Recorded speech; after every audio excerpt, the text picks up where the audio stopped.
are live. Welcome back. We are live. Can you hear me? We are live. Can you Yeah. hear me? We are live. Okay. Welcome to the level. We're back. We took a little vacation, but that's cool. You know, we need life. Life be life. We need some time away. We need some time away. But we're back. We're your bi weekly check in for where geek and pop cultures collide. I'm your host, Rainy Days, and Skitty Live will appear momentarily, bringing you hot takes, deep dives, and a whole lot of fun each and every other Sunday. And as always, we're leveling up with a special guest. Everyone in the chat, say what's up to our special guest, Apex the Genius. Well, Apex is two-time Baltimore Crown Battle Rapper of the Year. He's also known as DJ El Prezi, and he's the president of the Pit Fight Battle League. And to top it off, he's dropping a new project called Stone Cold Steve Flossin, dropping which drops on my favorite holiday, 420, streaming on all platforms. Make sure you lock in. Apex, say what's up to the chat. what's Chat, going say on? what's up to Apex. What's up with y'all? What's up? What's up? Rain, how you doing? What's going on? I'm doing good. How about yourself? But I'm chilling. I'm chilling. It ain't freezing outside, so it's love. Yeah. That's awesome. That's awesome. Sorry about that. That was my counterpart. I'm gonna have to resend him the email because he said he still didn't get it. Oh, So, but technical difficulties here on the level. Being not another Sunday. I can hear you. Can you hear me?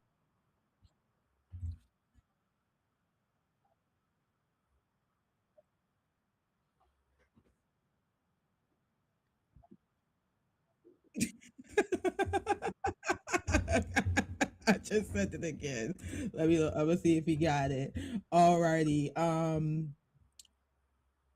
So before, sorry, I got sidetracked. Well, Skitty sidetracking us, y'all. But anyway, before we get into today's agenda, make sure you like, comment, subscribe, and share the Level Podcast Team channel. This is our new home. We're going to our new goal of 100 subscribers. Shout out to the 43 that we have. Shout out to y'all. It costs nothing to you, but it means a whole lot to us. So thank you for supporting us here at the level. So, Pex, what you been watching? Joe, I've been trying my best to keep up on wrestling without being too pissed off.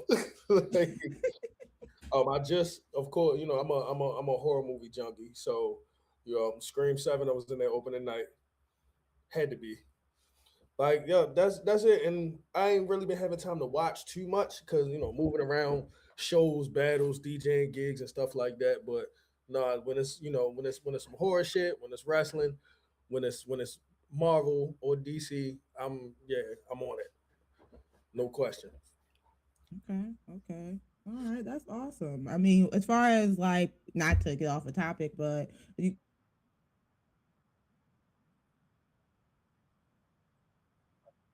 got you. So not to get off topic, but tell the people in the chat a little bit about your experience and some of your accolades as like a battle rapper and a DJ. I know you, but they don't know you. So Yeah. It's a lot. It's a lot. Like I said, I'm the president of Pit Fights Battle League, which is the oldest active battle league in the country. Yes, it's older than URL. It's been a battle league longer. No, of course, no diss to them. They the NBA of this shit, but they were the oldest active battle league. I'm two-time Baltimore Crown Awards Battle Rapper of the Year. First one in 2010. Then I got it again 2025. Some of the notable battles that I have. Dre Dennis, Deanna Hennyman, Holmesy the God. All of those are available on YouTube. I got 54 battles online. So if you go on YouTube, Apex the Genius, you're gonna find all of that. As far as the DJing, uh, biggest joint that I've done so far, I just did the NVIDIA Global Tech Conference at the DC Convention Center. That was a 2 day joint. That was amazing. I had robots coming to the DJ booth, dapping me up, all kind of wild shit like that.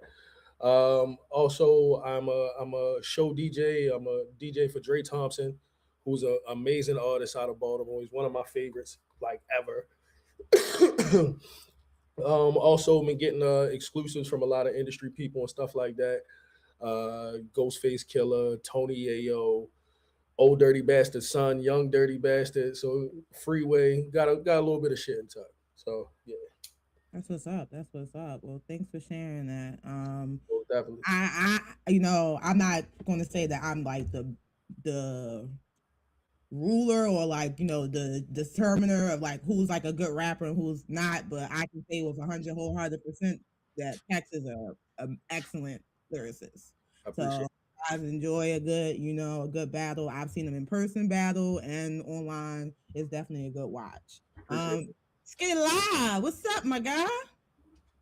Oh shit! I didn't even know I was on. it. Yeah, we can see you. You're not Surprise. John Cena.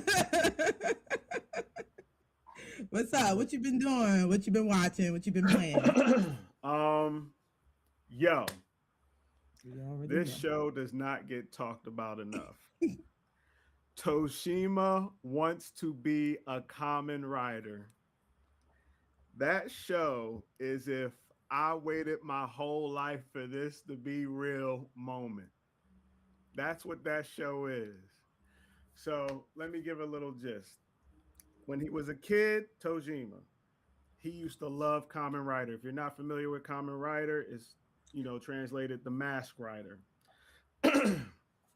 So he used to love the Common Rider. Loved it so much that he vowed within himself to be Common Rider. So he trained his body. Like you see him growing up as an adult, punching trees with his bare hands, putting dents in them.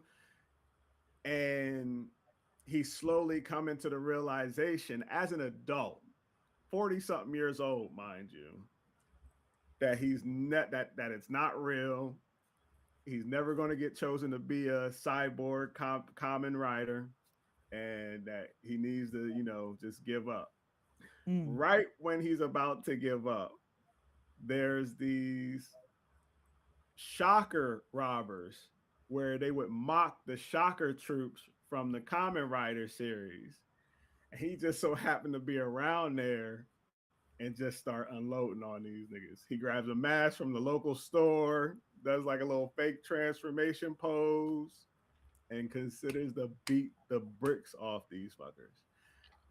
Now, later on, you find out shit is real.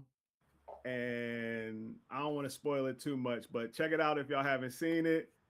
It definitely touches the geek because like I said before, and I told y'all about my whole I want to be a planeteer. When I was a kid, I used to put my trash in the pocket, I would wait until, I see a trash can. So guy would give me a ring and shit like that.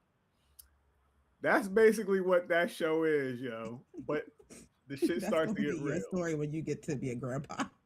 So yeah. You done told that story 5 times so far. Hey, I'm telling you. Skinny I'm in telling the you. rock chair smoking a J. Like, let me tell you, What? back in my day, When I wanted to be a planeteer, I walked 5 miles to the trash can. I still don't pollute Uphill, to this uphill day. in the snow. What? I'll be damned if this cup goes on the ground. No, I ain't pick up other people's trash. Fuck that. I just made sure my trash was. You fucked up. I just made sure my trash was. You was helping the planet your way, not to everybody's way. That's The power hilarious. is mine. I was doing my part. I don't know about these other niggas. But nah, Tojima wants to be a common writer. Which I mean, what the next one that I'll talk about, this I said I've been watching, which is crazy because it's a lot better than what I thought it was going to be, and that's the night, you know, Akask. What the fuck did you call it? I was like Akoski. What the? What you talking about? The Night, the Seven Kingdoms, a Nine Kingdoms. A Knight of the Seven Kingdoms. A night of That's the I was like acronym. I Game was of like Thrones do Akoski. acronyms. What in the Naruto? The fuck? But nah, that John, I ain't going front. Don't you talk about that, Skitty. Don't We'll you talk talk about that. later, but that's a lot better than what I thought it was going to be. Just like old boy said, I did see Scream. Day one. I did see it. I didn't see it It was yet. a lot better than what I thought it was going to be. Hell of a storytelling wise, a lot better than what it was going to Yeah, be. yeah. One more thing that I've been watching. I'll just say it all in a bunch. JJK Hell's Paradise. Just in the tangent. And that's about it. That's about it. But yeah. Alrighty. Well, you know we couldn't start until we answer our level question of the day. So I got an icebreaker question for you guys. Name a movie or show that you loved growing up, but will get you canceled today.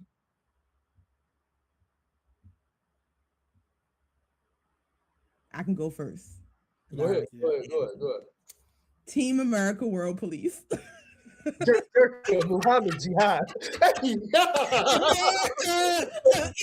I mean, would it get you canceled? Yes, it definitely Oh, will. yeah. Terrorist, terrorist. I don't think it'd get you canceled. He literally said Durka Durka Muhammad Ali Durka Durka. Muhammad Jihad. No, not Muhammad Ali. You gotta get it right.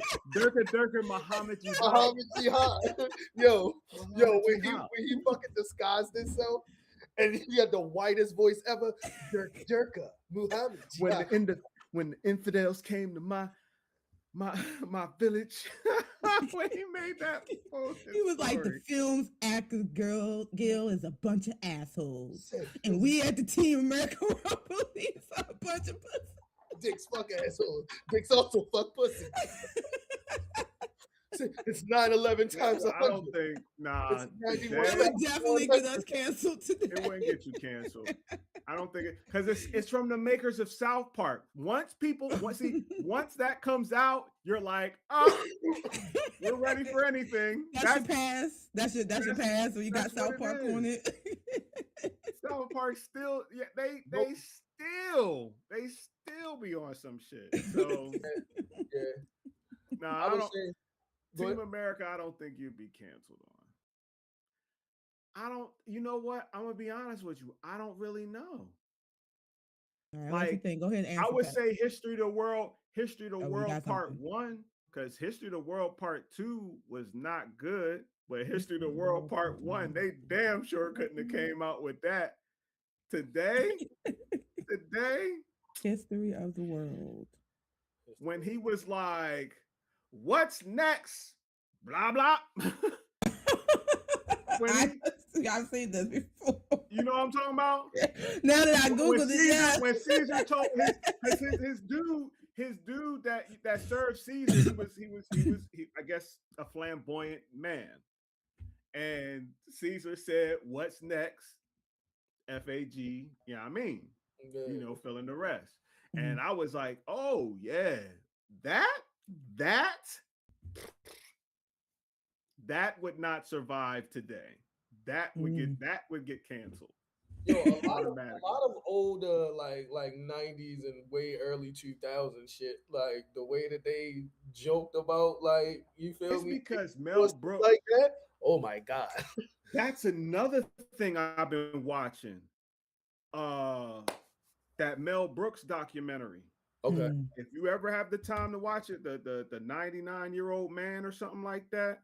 I'm about to find that something. It's like a documentary, like, about his life. Like, he gets detailed. Like, I didn't know that he was the co-writer of Get Smart, the TV series that became a movie with I didn't know that. Steve Carell. Steve Carell. I didn't know that Richard Pryor was supposed to be the black sheriff on Blazing Saddles. Yeah, I did. That I did know about. Not that. He was Gene Wilder. Gene Wilder was he brought Gene Wilder to the theater. That was that. I mean, to the movie. You know what I'm saying? That was his joint. Right. You know what I'm saying? So it was like, and when he explains his humor, his base of his humor is fear, and he breaks it down on like why it's like that, you see what it is. but Right. he was known from the gate for pushing the threshold of comedy. You know, he was known for that, and it was. And then I didn't know that he had a separate studio company, and he created the Elephant Man. He produced the Elephant Man. Fuck. Ain't that some shit? I The shall more be you watching know. that I later. got more you know about Mel I'm Brooks. not an animal. I was like, what? That's Mel Brooks? Jesus Christ. I was like, what? That was crazy, yo. But yeah, I'm still watching that, John. I'm still watching that, John, because it's Yeah, definitely one of those things that I like to just zone out, have my little queso dip and tortilla chips, and Not I'll tortilla be in chip. there. So, Dip like I and said, chip. if you haven't watched, I think it's called the 99-year-old man or the 100-year-old man or something like that. It's yeah, it's really deep, really Okay. deep. All right. What about you, Pax? Dogma. Dog. Dog. Yo, Dogma. you could really put any one of the Kevin Smith movies from that time Yeah. in there, with the I exception. mean, Mallrats came out a couple years ago. They did it like a final John. Mhm. So I Most wouldn't of the say movies like are all of the Kevin, but definitely, a good definitely. a good bulk of them. No, no, he was during, right. Dogma, during that no, time. he Yeah, was Oh, Dogma. No, oh, I've seen Dogma. Dogma. Yeah. Yeah, all day yeah, long, yo. yeah. I was the All day only long. girl in an all boy household. So So Dogma, definitely, definitely is. I would say is up there, definitely up there. Because I'm thinking about some of this, because they went biblical, oh, the Literally, question. biblical. literally. What movie? The question is, what movie or show? Sorry, I'm answering people in the chat. What Hmm. movie or show did you watch growing up that will get you canceled today? So, quote unquote, canceled today. Everybody Um, getting canceled for Dogma.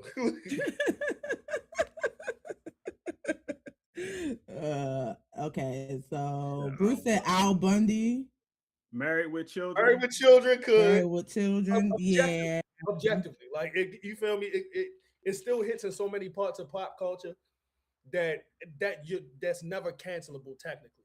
But if we just it's looking objectively at what happened on the show and shit like that, yeah. fuck yeah, If fuck they made yeah. a new, if they made like a new Married with Children, I don't think it would last because I think it would be comedy, but I think it would touch on some serious points about like middle class poor, like those in between people, because that's basically what he was. They were middle class, you know what I mean, family. Yeah. Yeah, So and it's hard now, especially with him doing like after he did Modern Family, where he literally is the oh no, they would have to opposite, do a reboot. like They would have to what do a he was full in Married with Children, rich man, successful, full blended family. Like it would be hard, especially for Al Bundy, because yeah, you would have it would have to be somebody else. It would have to yeah, be it like would a have to be It whole wouldn't be the yeah, same thing. It would only be the show by namesake. yeah It would by yeah, name, that's but it. all new cast. Yeah, Got you. that's That'd be it. like cool. That'd be you ain't cool. I about mean, to I'll have watch that. you ain't have about to have If tough it's as if it's about sex, solid, yeah, I'll all definitely kind of watch shit it. like I didn't know it was written by the black person. He what wanted the Barry family to Children. be yeah, he wanted the family to be black, and Fox was like, hell no. Nah. Yeah, Nah. Fox was like, nah. not Fox Uh, 29. but like I did though. Thanks. Definitely not. All right. Good opening question. Good opening question. So let's kick it off with our first topic of the day, level fam. And that is none other than WWE Elimination Chamber, which aired Saturday, February 28th around at 7 p.m. on ESPN Disney Plus. And this PLE was actually one to remember on our road to WrestleMania. The last night matches had people locking their path to the goal. We had upsets, reveals, and some moments that were kind of predictable. Let's break it all down and let's go ahead and see what we feel about our most recent PLE. How you guys feel about Elimination Chamber? What match you want to start with first? Or what you want to start with first? I guess I would say that. Hold on, I say the females elimination John, the 4-way with the female John. I ain't So, going front. mhm. Um, after Raquel got eliminated, I knew it was going to be Rhea Ripley. That's because I ain't going front. I thought it was going to be a final stand between Raquel and Rhea. I thought that was, that was what I was looking forward to. Them two big Johns just going at it. I was looking forward to it. But bitches. Big Johns. I don't want to. I don't want to. I mean, It's okay. I got you. Them strong Them bitches. some cute old big Johns, tall Amazonian Johns. You can put me in the middle. Let me be the ref. I need her to be able to pick me up when I'm down. Be like that black dude who loved boxing so much, who be reffing and shit, the eyes and shit. But nah, I was looking forward to that. The championship match, it was all right. I did like that, John. I wasn't expecting the ref to be so involved. That was a little bit interesting to me. I didn't really care for CM Punk's match. Okay, hold on, wait before you get to CM Punk match. Let's talk about the women's fatal four, women's chamber. Yeah. Let's go back to the fatal four women. So I mean, so the winner of the Elimination Chamber was Rhea Ripley, you know, and most people predicted it. A lot of people predicted she was the outcome, especially since on Friday, obviously her and Io lost the tag team championships. So it was kind of like almost they kind of. You know how else they knew it? I'm gonna tell you how else it was predicted. When the match started, they said the people in the number 5 spot usually win. Soon as they said that, she was number 5, and I was like, she won. Yeah, they was all off yesterday. The announcers must have been lit. They had a good party. And just to let you know, I'm just joining the conversation for this wrestling part because I got a lot to say about this. But go ahead, finish it. Go ahead. I mean, it wasn't a bad match. You know, I didn't really dislike it, or I thought it had a lot of good pops to it. Shout out to Alexis Bliss. I mean, even though she was out there, she was definitely carrying her weight for being probably the smallest competitor out of everybody, next to Asuka. But I wanted Mommy to win, but I thought they was gonna push Raquel, but I guess not anymore. So I didn't think they were gonna push Raquel because they had her in some dope moments, but they had her in dope moments with other people trying to help her build her character, like being able to stand alone and have that personality and shit like that. And when you become in the championship picture, you got to be able to do all of that shit too. Because if you're in that championship scene or that champion, you are a face of the company. So you got to do a lot more than you could just do being a big, strong bitch that's cool for real, like beat the shit out. I'm Kevin Nash if it was a woman. Like, I dig that, but I thought Raquel was going to make it to the final 3, and I thought the final 3 was going to be Rhea, Tiffany, Raquel. Yeah, Rhea, Tiffany, Stratton, Raquel. Because, like, is it going to be Rhea? Is Tiffany going to go back? Raquel big as shit. Like, they at that, if them being the final 3, you had an even kill, like, oh shit, who could it be moment. And I thought it was going to go there, but I did think Rhea was going to take it. So, but they bust old Tiffy time wide open. She was leaking. Yeah. She turned around. I was like, damn. Yeah. When she was missing those cues for the like when she was at the turnbuckle, and I think Rhea was like, giving her the shoulder, and she was like jumping before Rhea was hitting her. I was like, yeah. She's been out. She's been out for a while. This is like her second major match, right? Because the first one was obviously the preliminary to get into the chamber. So, I'm glad they didn't push her. I don't really want to see her and Jade again. I mean, if Jade makes it to WrestleMania, but I really don't want to see her and Jade again. Maybe she needs a little bit more recovery. All right, let's move on to the next match, which was AJ Lee versus Becky Lynch for the Women's IC Championship. Winner AJ Lee. How you guys feel about that match? Surprise of the fucking night. Yeah. Easily. Easily Really? surprise of the night. I knew he Yeah. was gonna win.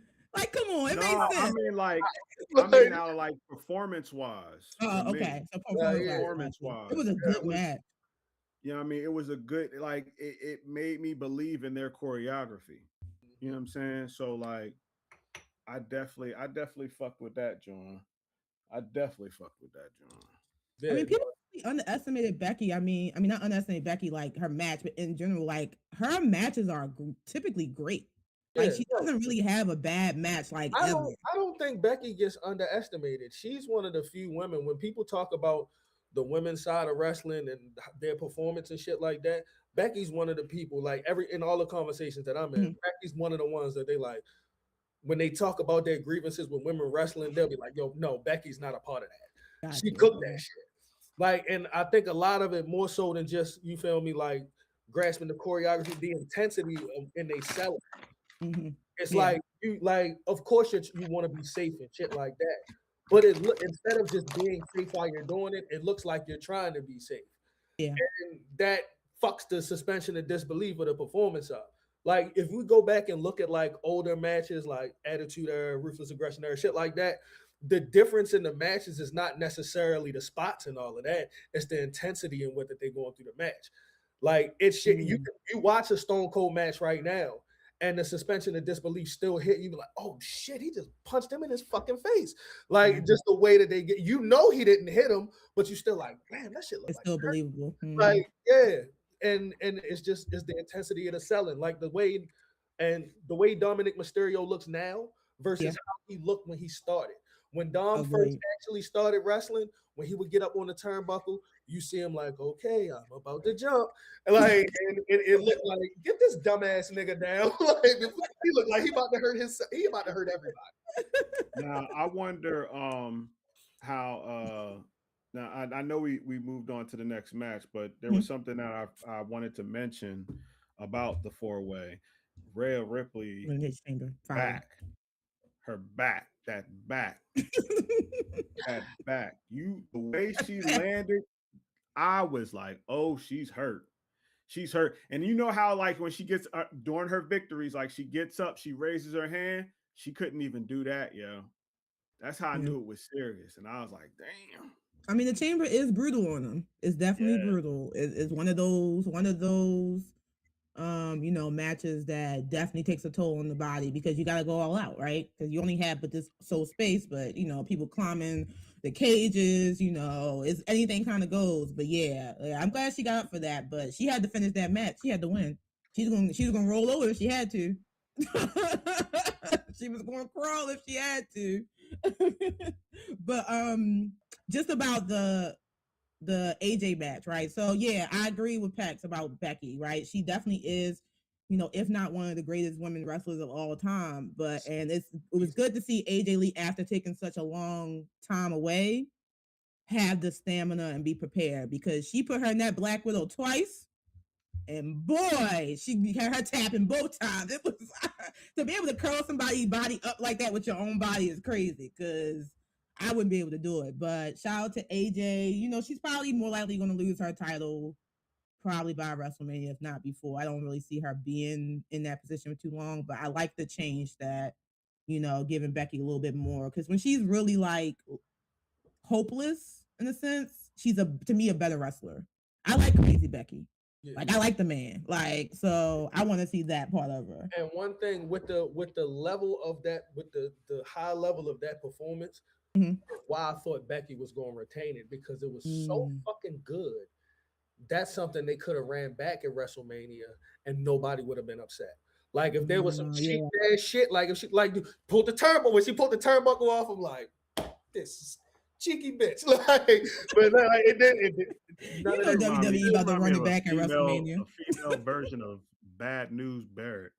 Yes, that's Bruce. That's what she gives. She give off a female version of Bad News Barrett. Yes, Bruce.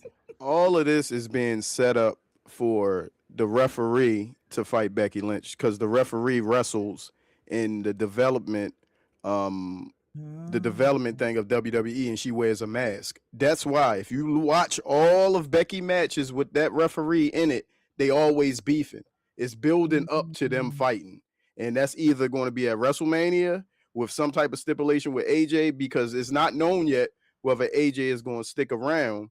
Yeah. I mean, because she got other stuff going on, and that's why she was gone so long from this appearance last night, from the appearance where before, because she was practicing. Because if you watched her match with her and Punk, she could barely do her move like that. I mean, she was struggling that whole thing. So they gave her 3-4 months off to brush up her skills.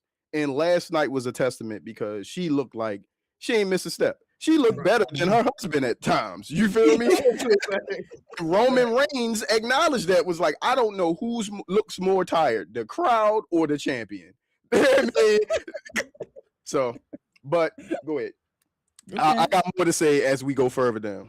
No, we're about to move on to the next part, which was the World Heavyweight Championship match. Finn Balor versus CM Punk.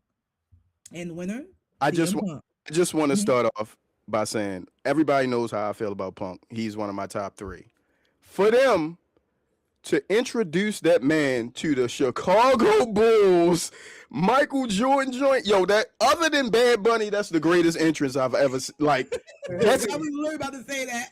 That is it, because the only thing that could have made it better, 2 things to me that could have made it better, if they would have started Elimination Chamber off with that match, and that would have set the tone.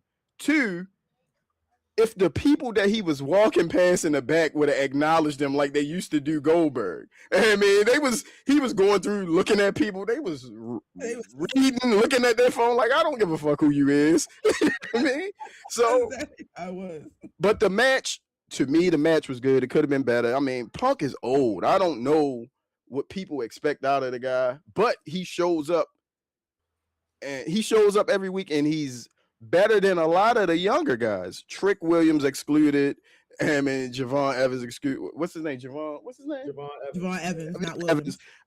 We gotta talk about him, because I thought he broke his neck last night.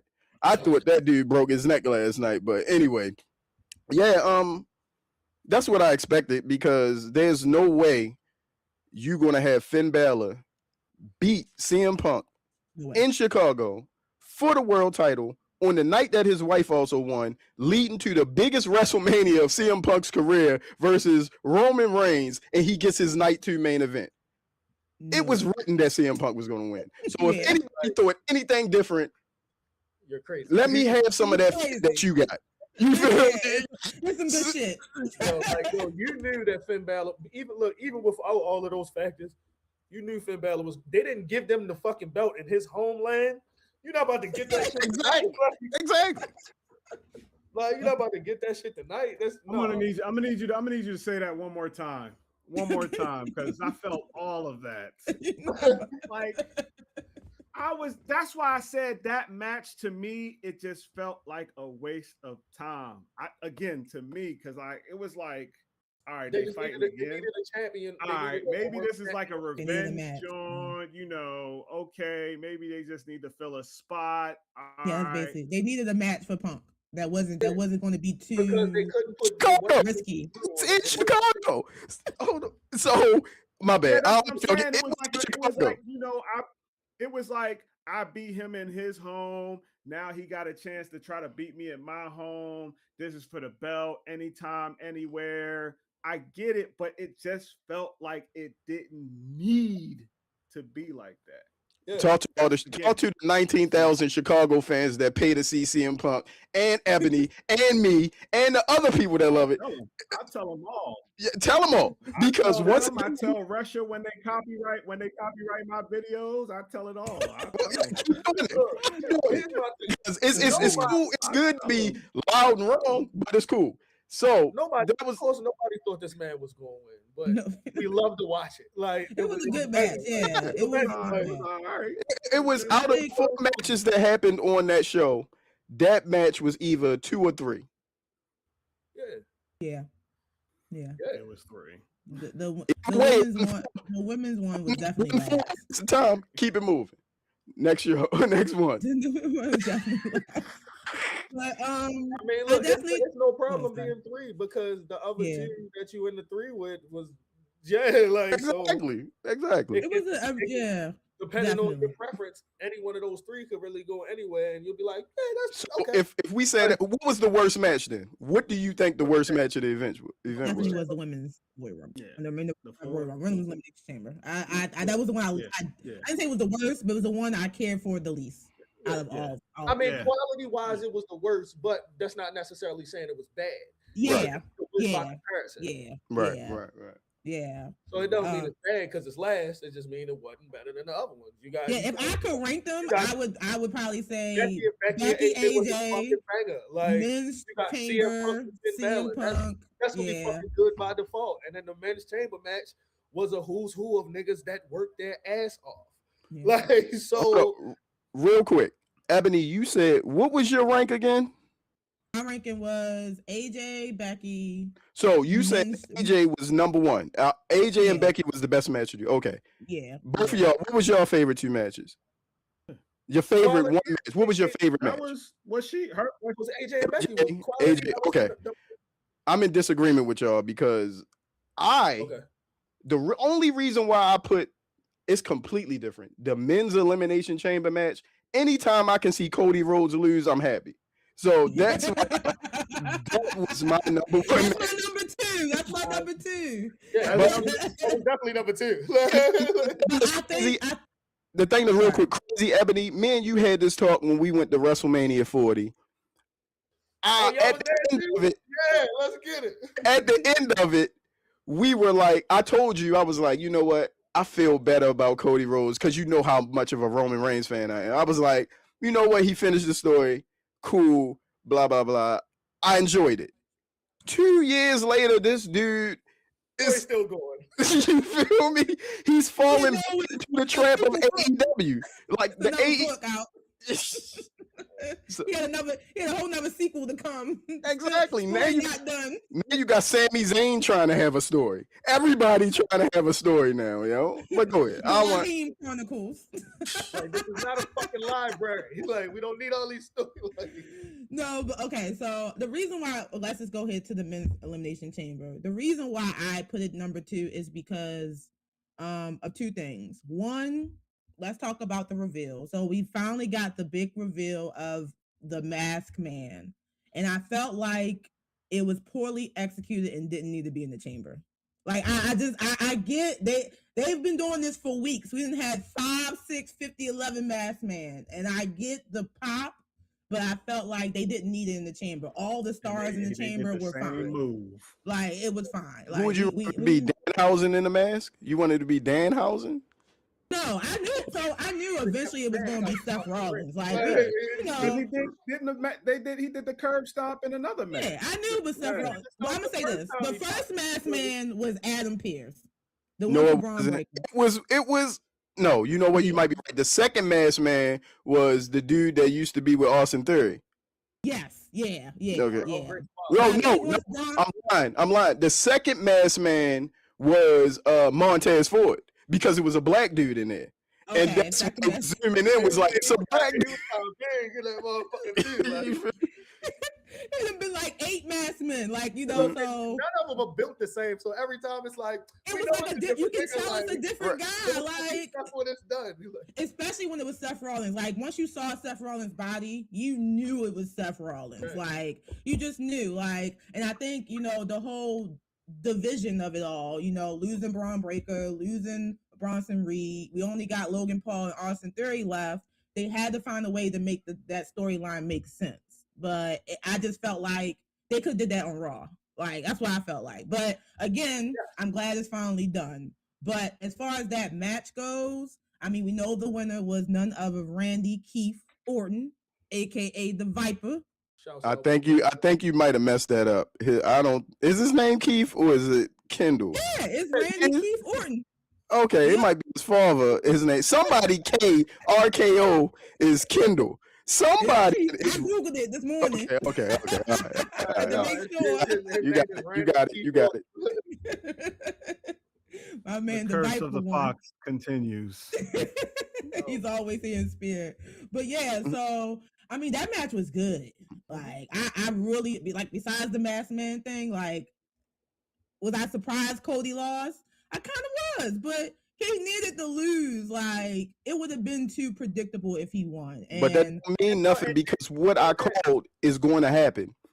oh yeah, Sunday, the fatal four-way. Friday, when Cody Rhodes faces Drew, Jacob Fatu is going to interfere, and they're going to make WrestleMania a fatal four-way match. It's going to be, Drew, Cody, Jacob, and who's the last man I missed? Oh, Randy Orton. It's gonna be in that contract because they going back on saying Drew McIntyre said, when I beat you, you don't get a rematch. But now, out of nowhere, the contract don't matter.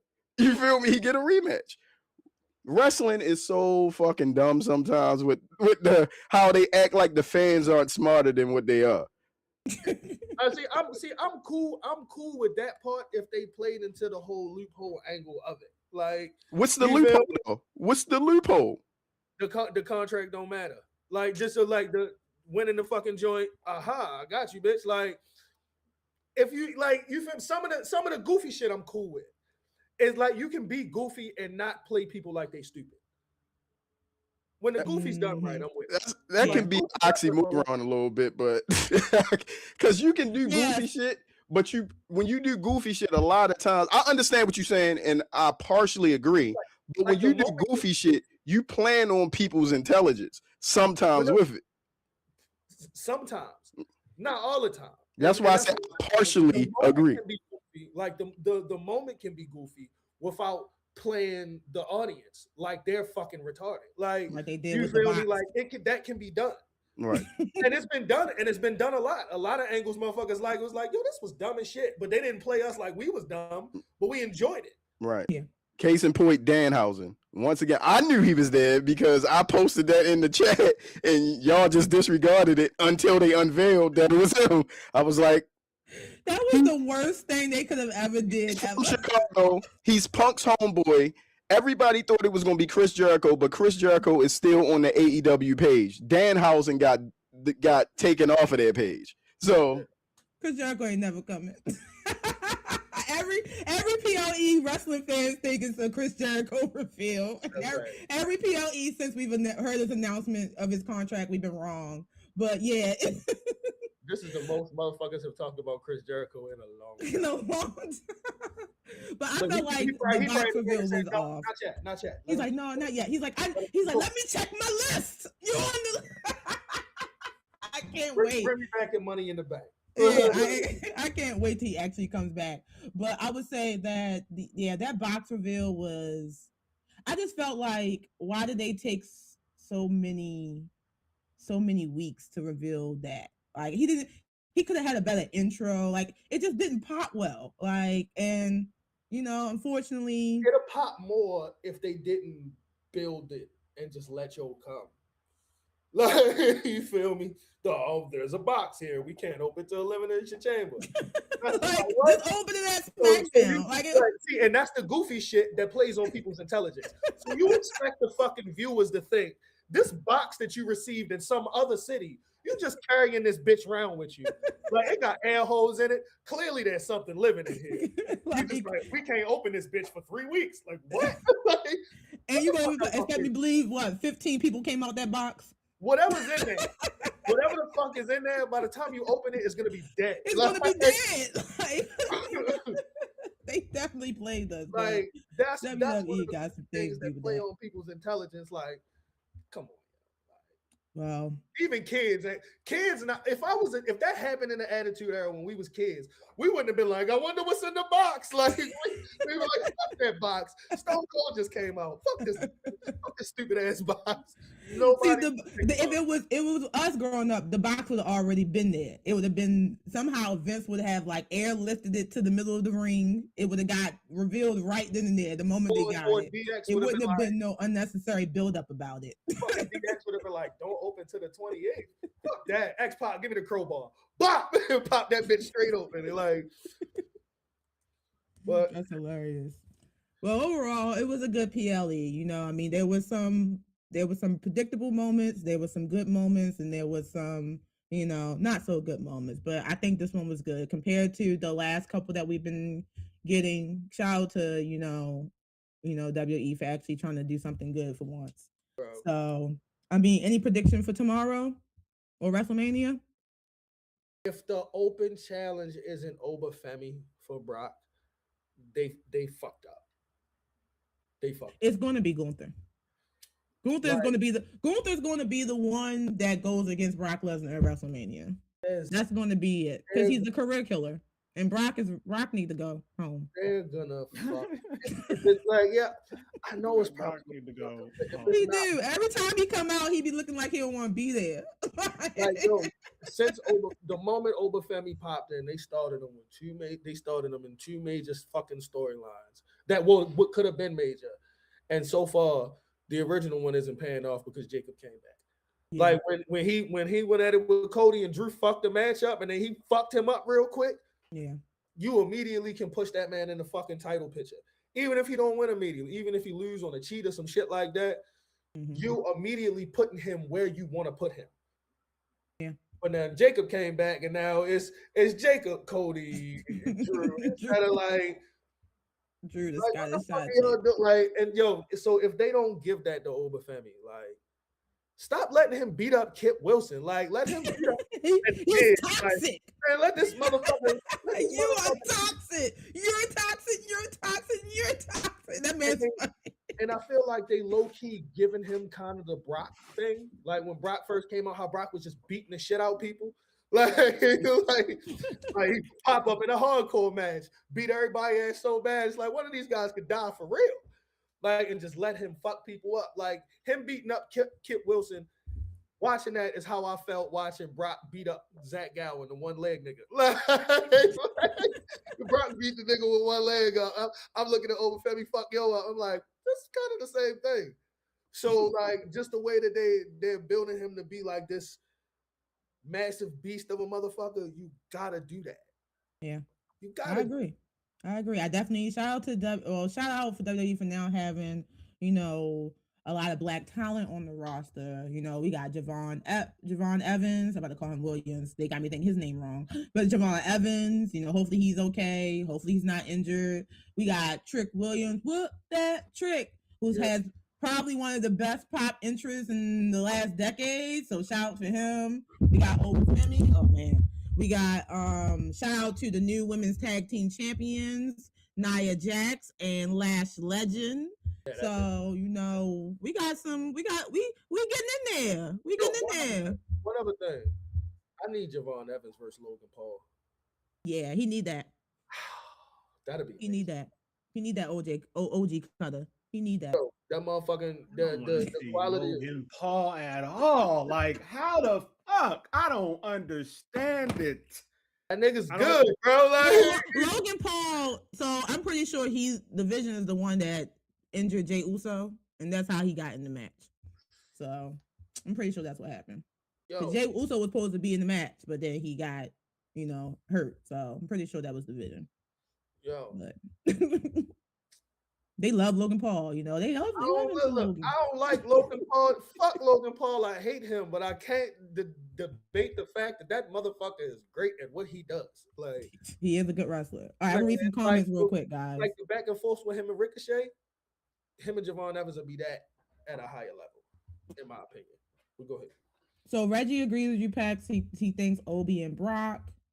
Master Voice said, y'all see the fans try to shame Obafemi on Twitter because he didn't want to do a cheer for her picture.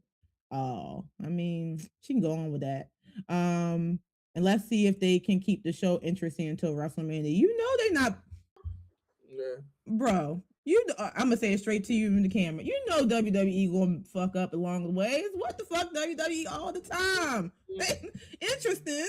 As we're talking about this, they fucking up right now. I can't wait for Unreal Season 3 so I can figure out what happened to Jey Uso, who was really supposed to be in the box, why Seth Rollins ended up being the man. I can't wait for that. It's like I'm waiting for the real truth behind it all. But all right, and the last thing I'm gonna say about WWE before we move on is that obviously we know that based on Twitter and confirmation that Roman Reigns, the OTC, will be in the building tomorrow at Monday Night Raw to confront CM Punk because they've been going back and forth at it. Bruce said it earlier, he don't know who was tired anymore, the champ or the ref, but CM Punk came back at him. He was not having it. He told him Rusty Reigns. He said, "How you gonna comment from the couch?" CM Punk was lit last night. No, they just need to fight. They don't even need to keep talking. They need a street fight. They need a real Not even sanction that shit. Like, you know how it was, motherfucking Stone Cold and The Rock come on, they talk a little shit. He's like, I mean, you know what? Bow! It's like that's a whole 4-minute scrap out of nothing just because I'm gonna win that belt at WrestleMania. No, you're not, nigga. Like. All right, guys, moving on to our next topic. That's it for WWE Elimination Chamber. Make sure you tune in live Raw, tomorrow on Netflix at 8 p.m. Eastern Standard Time. Next up, we are diving into A Night of the Seven Kingdoms. It wrapped up last Sunday, 6 episodes, and it's sitting very pretty at the top of the Rotten Tomato meter at 94%. Critics and fans are saying this is the best Game of Thrones adaptation yet. So let's break it down with WTF moment, deep dives, and our official level rating. I will say here at the level, we rated a couple of shows and movies, and right now our top show at a number 10 is currently Welcome to Derry. So let's see if A Night of the Seven Kingdoms can beat it. How you guys feel about it? It's not Welcome to Derry. But I did enjoy it. I enjoyed it a lot more than I thought I would for a spinoff. The storytelling, the pacing of it. I knew, but we knew that little kid was Egg. We knew. It was too, that was a little bit too obvious that little boy was Egg. The final fight, though. That was when you thought my man was down. That adrenaline, that big mountain adrenaline kicked in. Did you know that was? So did you guys know that was that was like the least budget they had for one of Game of Thrones episodes? Like, it was the lowest budget that HBO Max has given them, and it became one of the highest rated Game of Thrones episodes of all time. Oh shit.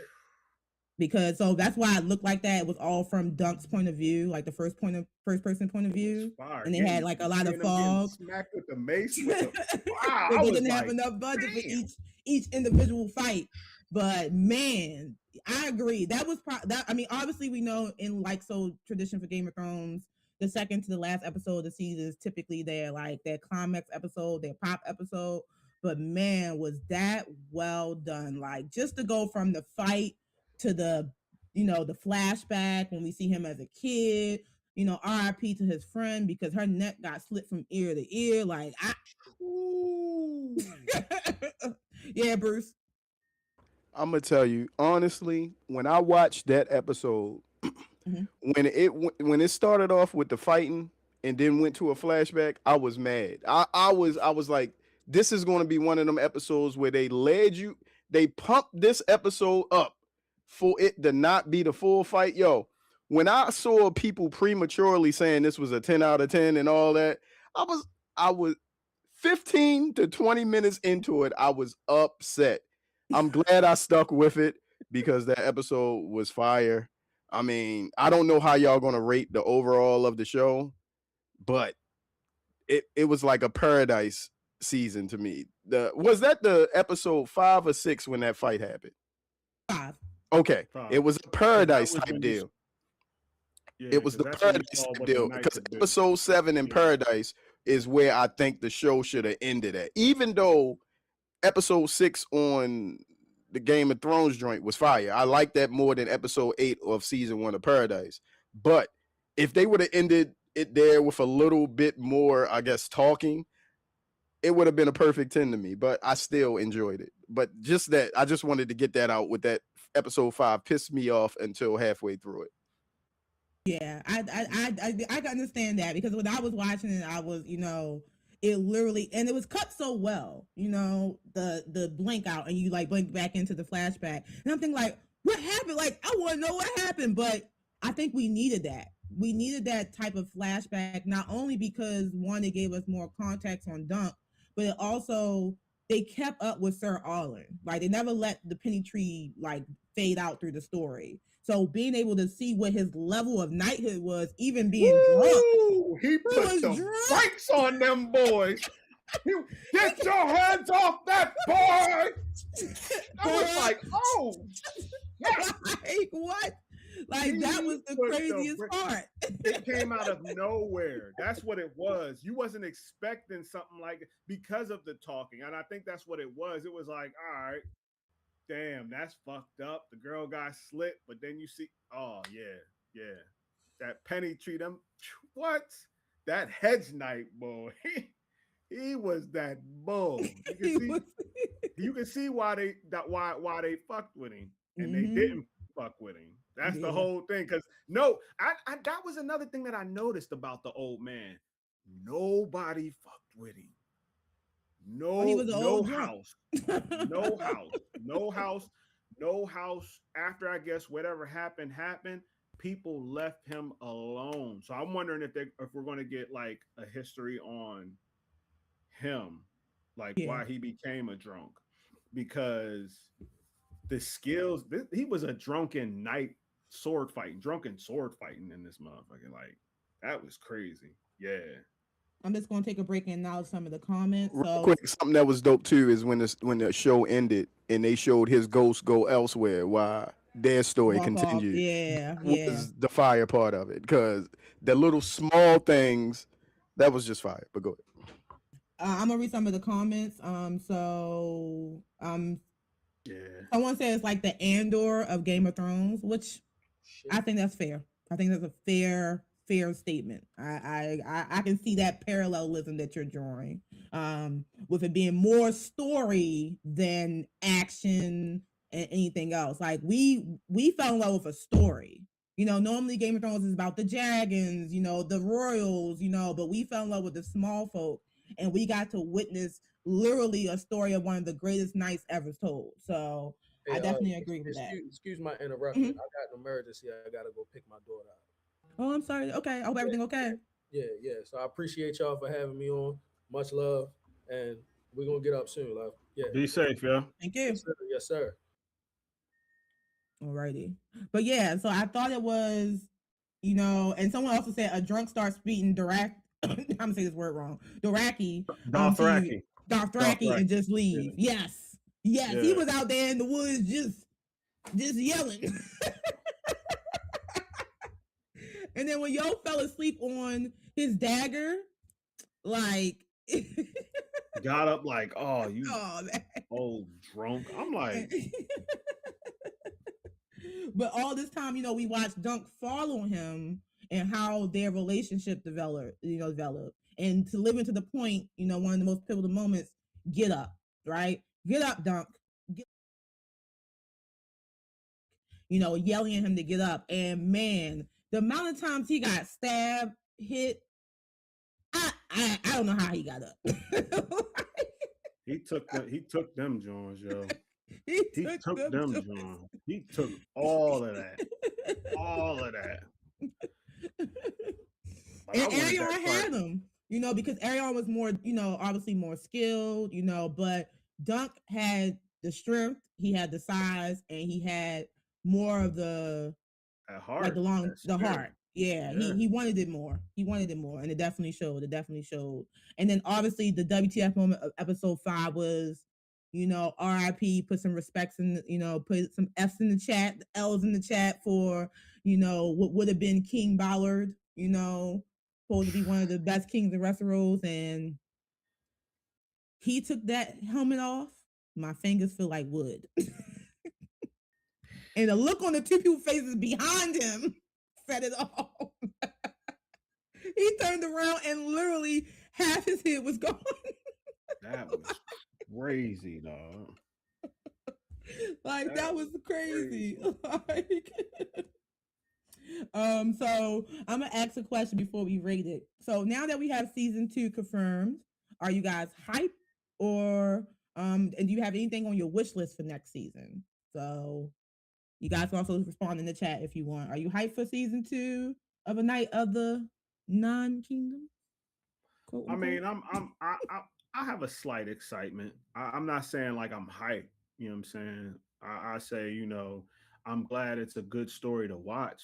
Like it's some good TV to watch. You know what I mean? But I mean, you know what? Yeah, I'm excited. I say, yeah, I'm happy. I'm happy that season 2 is confirmed. I'm happy we're going to see more of this story, a solid Game of Thrones story. Um, and I'm looking forward to seeing where the journey takes me. That's it. Yep. Agree. I don't care either way because it's going to be 2 years away. I mean, I mean, it might be sooner. They did say they might, because they already started production on it. This is a shorter. They want to keep the shortness of it, 6 episodes, 30, 40 minutes. So, but you're right. Like So Factions, Game of Thrones is, but at this point, no, we still be 2 years away because House of Dragon comes out this year. yeah, I was Well, about to say, yeah. yeah, and they're not doing the Aegon Conquest no more. That was paused, but they still got What the one about the one about. with the girl in the ocean with the boat? Yeah, that's what I was saying. The Mhm. boat, they still got that one, so we might have a little bit in between. I'm gonna read the comments again. Master Voice said Dunk had the old Allen Iverson X-ray injury chart from back in the day, and then we we found out that Baylor was wearing his sun armor, which is one of the reasons led to his demise. I wish Yeah. they can show us historical stories in Game of Thrones history like this. Yeah, so I would say that, not trying to spoil it too much for everybody. Obviously, if you haven't read the book or even like did any type of research, the Duncan Egg story is like 25, 30-year story. Yeah. They're together through Dunk's whole life. Well, both of their whole lives, basically.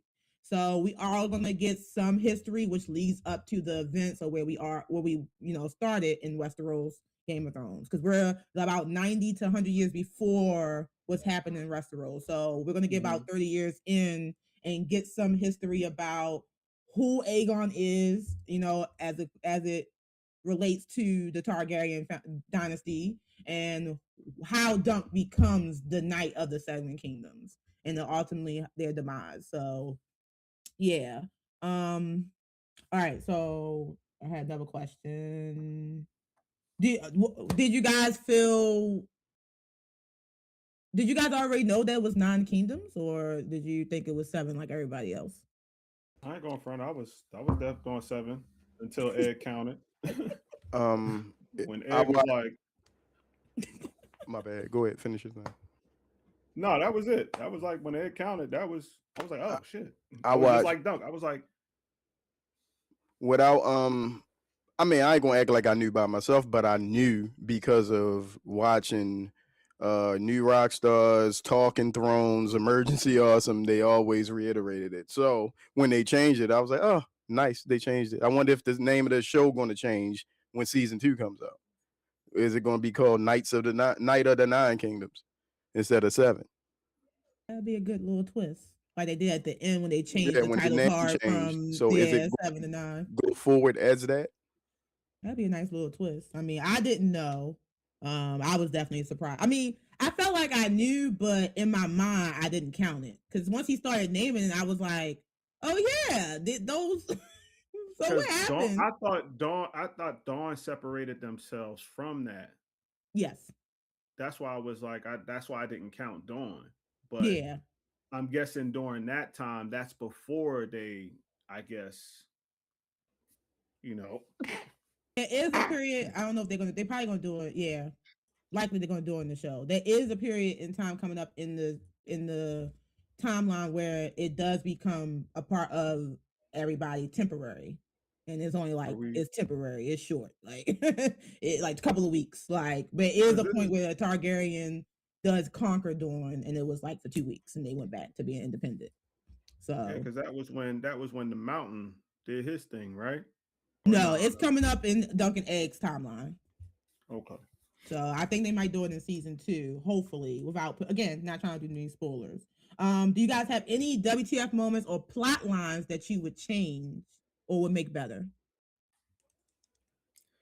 That first episode with the shitting, I still don't think that was necessary.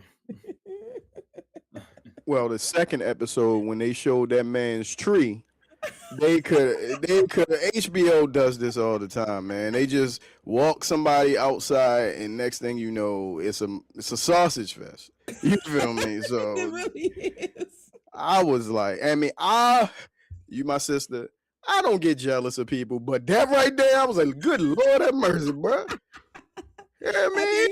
mean, everybody knew why they called him Sir Arlen the Penny Tree before we learned. God Oh, damn. wow. Come on.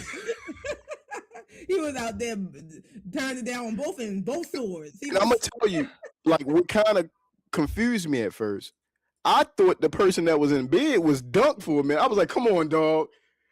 All I seen was the back and a butt. And I was like, that can't be his squire in the bed and shit. Yeah. But it was a woman. And, never mind. I don't even want to go too far. I don't want to get you canceled. You know, Game of Thrones go that way, though. I can start going off on this, but I'm going to go. I'm going to be quiet. I would say, I wouldn't really change. I mean, I would probably change. I hope the next season they do have the budget that they deserve, because I wish, even though I loved episode 5, I wish they would have gave it more so we could see more of the fight. Like, I would have loved to see, maybe Baylor versus his brother, I think it's Makar. Like, I would have loved to see that side of the battle, just the other side of the battle in events, even Liner Baratheon, his fight, we didn't get a chance to see his fight, but he gave, Dunk that big speech at the end. I would just have loved to see that. But other than that, I mean, yeah, and when they was throwing up for like the whole episode, everybody was throwing up. It was like throw up everywhere. Like, how much throw up do we need in one episode? Like, but other than that, I don't think there's anything else. I would say a WTF moment that I didn't say was that we found out that Dunk isn't actually a knight. Yeah. Yeah, he was never knighted. He was never knighted. He was never knighted. So we don't know. As of right now, he's technically the fraud knight of the Seven Kingdoms, but and the other moment is Aegon's trying to get his revenge, but he got caught by his daddy.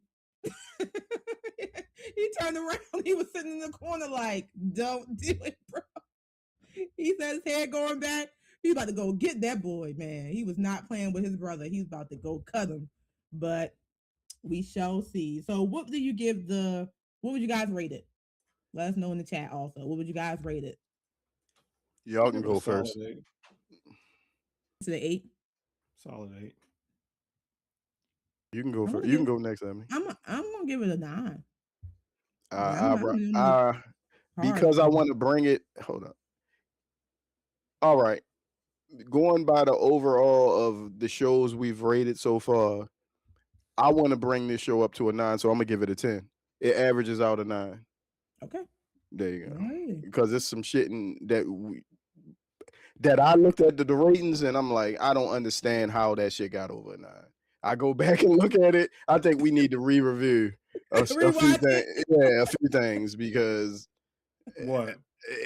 Let me go on the list because I don't understand. Where is this list at? We got some shows we probably do need to rewatch. Yeah, the level show. Here are the reviews. All right. We have the top shows we've reviewed. Solo Leveling is a 9.7. I think that needs to go down to a 9.5. Along Marvel Zombies need to go down to a 9. Mm-hmm.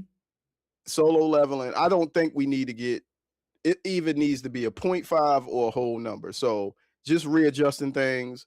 I think Solo Leveling needs to be a 9.5. Zombies need to be a 9. Let me go from the top. Thunderbolts, I can't. That's an 8.5. We re-rated not Thunderbolts, the movie before. We re-rated Brave New World, right? Brave New World. It's not even on this list of what I got. I think we need to re-rate Thunderbolts. All right. Andor was a 9.5. Blood of Zeus, I didn't watch that, but y'all gave it a 7.5.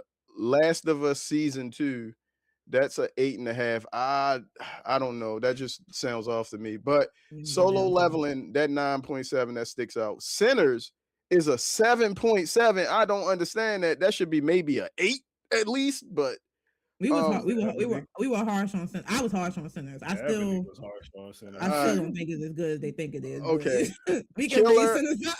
Killer of Killers, just I'm gonna round that out to either a 9 or it's a 9 because it's a 9.2, and Okay. that goes to a 9. Yeah. Ironheart, that's a 7.7. I don't know where I think because we average these out and it be in the middle, I think we need to stick closer to the 0.5s. But I'll edit these throughout once we're done with the show. But I'm just going over what we've given scores. Ironheart 7.7, Superman 7.3, Fantastic Four 8.5, Happy Gilmore 8, Eyes of Wakanda 9. And for Eyes of Wakanda to be a 9, how good that show was, and for the Thunderbolts to be an 8.5, meaning it's one step down from how good Wakanda was, that's trash to me. You feel me? Peacemaker season 2, that's a 6.8. We can give that a 7. Once again, Marvel Zombies needs to go down to a 9.7. I think we're missing. Oh, you know what? We are, because I got 2 of them. I have 2 lists on here. Yes. We also did because Chainsaw Man movie was a 7. The Smashing Machine was a 7.5. Witcher season 3 was an 8. Predator Badlands was an 8. Frankenstein was an 8.5. Okay, these are more rounded to where I said they should be at. I think this is the proper list. This is the proper list because I edited this list. Okay, but Thunderbolt still shouldn't be an 8.5 to me. That should be an 8. I just think so. But yeah, you can go ahead and put it down to an 8. You know what? I'm gonna email this to you, and you can put it up, and we can go over these again through text instead of taking up the episode for it. But we just need. And the only thing is those. that, like I said, did you rate Welcome to Derry? How did you feel about it? Because that's the one we gave a 10. Oh yeah, I didn't do that. Welcome to Derry. That was a very, very, very good show. Just give me a moment. We'll come back to that because I don't want to say a 10 right here without reliving what happened in my mind. I got you. Well, in the comments, people are giving what we talking about? Night of Seven Kingdoms. Somebody gave it 9.10. So I mean, not 9.10, a 9 out of 10. So we locking that in. So this gets a 9 then because a 9. Skitty gave it an 8, you gave it a 9, I gave it a 10 just to round it out. So cool. Alrighty, so we got it at a 9. Alrighty. All right, let's move on to our next topic. Our next topic is, hold on, my thing froze. It's going to be Sam Raimi's Send Help. This new fresh flick by Sam Raimi. Real quick, y'all watch this? Yeah. Okay. Mm-hmm. I don't even know what this is, so I'm gonna check out for a second. Just text me if you need me. Okay. All right. So this Sam Raimi flick is a fresh, and it has the signature Raimi horror vibes. And it's always something happening when Sam Raimi's involved. Let's break it down, Skitty. Tell me what you thought about it. How did you feel about it? And let's give it our official rating. I don't think it had like horror vibes to it, but for the most part, there was some like thrilling, suspenseful moments. The misdirections of what you thought was happening and it actually wasn't happening was on point. Case in point, one of my favorite scenes of the movie when she paralyzes Bull. Yo, when she pull out that knife and you start seeing her cut as she's talking about, castration and all this other stuff, and you over there thinking that she's mean, and then she pulls up this dead rat. I ain't going front. Even he was crying. Even he was crying. Mm, mm, mm, mm. He was crying. Like That was he just great. knew that it was the way she described, because I believed it too. The way she, and that was such a great play with the camera. Keeping it, person point of view. Her Mhm. description. Shout out to Rachel McAdams. I mean, to me, anything she play in, she kind of dominates the role. Like she's a really good actress, or a female actor, whatever you guys want to call her. But shout out to her, because she definitely played that role to the T. Like my man was he had so many moments throughout that movie that just made him understand who really was in charge, who really was the boss. It was it was like one of those, he deserved it, but she did fuck up though. Yeah, She did fuck up. Like, I mean, that whole not saying the rescue stuff because you want things the way they are. That was definitely a fucked up situation that she kept them in, but she came out on top eventually. yeah. Eventually, because that was. So Rachel, so just so you guys know, Rachel McAdams' counterpart in the movie was Daniel O'Brien. He's best known for his role in, Teen Wolf as Styles. He's also known for the Maze Runner franchise. He played Thomas. And he basically plays the boss. Like, he's the son of a Fortune 500 company. He becomes, the new CEO. And Rachel McAdams is kind of like a leopard of a woman. She's that woman that works in the office that people kind of stay away with, because she's a bird lady. She's not that has the best hygiene, but she's the smartest, and she's supposed to be next in line for the job. So obviously that doesn't go out. He winds up giving the job to his bro, and they find themselves on a plane on their way to trying to land a big deal, and the plane crashes. And the plane crash scene was the funniest and craziest part. It was like Final Destination, like. But she was ready. One thing you found out that she has tried multiple times to become a survivor. So she had all the necessary skills to basically to survive in her own version of it. But man, it was crazy. That plane crash when the doors ripped off and like half of everybody flew out, and the guy tried to take her out the seat. He was like, "Just give me a seat. Just give me a seat." Just give it to me. And she like stabbed him in the eye with the fork. Oh. And yo lanyard got caught. Was it his tongue? Something got caught on the side of the plane, and he was like dragging and hitting the plane. He was was hitting the window and shit. Yeah. Oh, that shit was crazy, yo. That shit was. He was crazy. Like, "Linda, I'm sorry." He started kicking the dude that was grabbing his feet and kicked his teeth out. That was crazy. Like that's the one thing Sam Raimi has always been like when it comes to like that gore of violence. He displays it craziness. Yeah, definitely. The only thing I really didn't care for, to be honest, was that moment when she had the dream after she killed his fiance. Mm-hmm. Like when she had that zombie dream. I didn't care for that. I mean, I get the jump scare, but I felt like she could have been tormented without them doing that. Like, it just looked like a whoopsie, like, like a Mortal Kombat pop-in. Like, I didn't like that part. It was I think it just built up on that, how I guess Sam Raimi has always in his movies, from what I've noticed, he always has a thing when it comes to like the dead. Yeah. You know what I mean? So he probably was like, "Yeah, we gotta put a zombie right here." He was like, "Yeah, I mean, it was like, what? We definitely need a zombie. Let's have a little ghoul action here, we definitely need a zombie right there. It doesn't make sense, Sam. It is. It's a dream."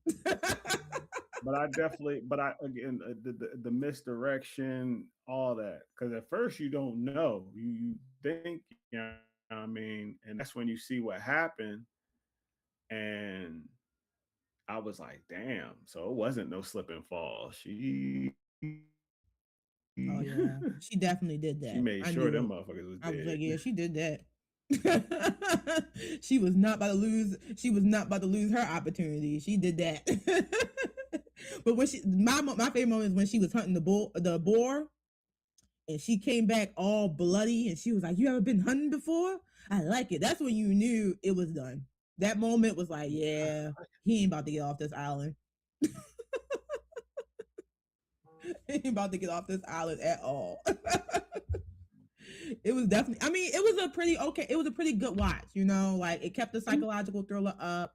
You know, we got some big reveals. We found out that what was behind the X all this time was like this giant mansion, like that, you know, they could have been living in this man. I mean, I get why she didn't do it, but like, dang, like, and, you know, ultimately the twist at the end where she wound up coming out on top, you know, and being the only survivor and getting her rise to Yeah. power.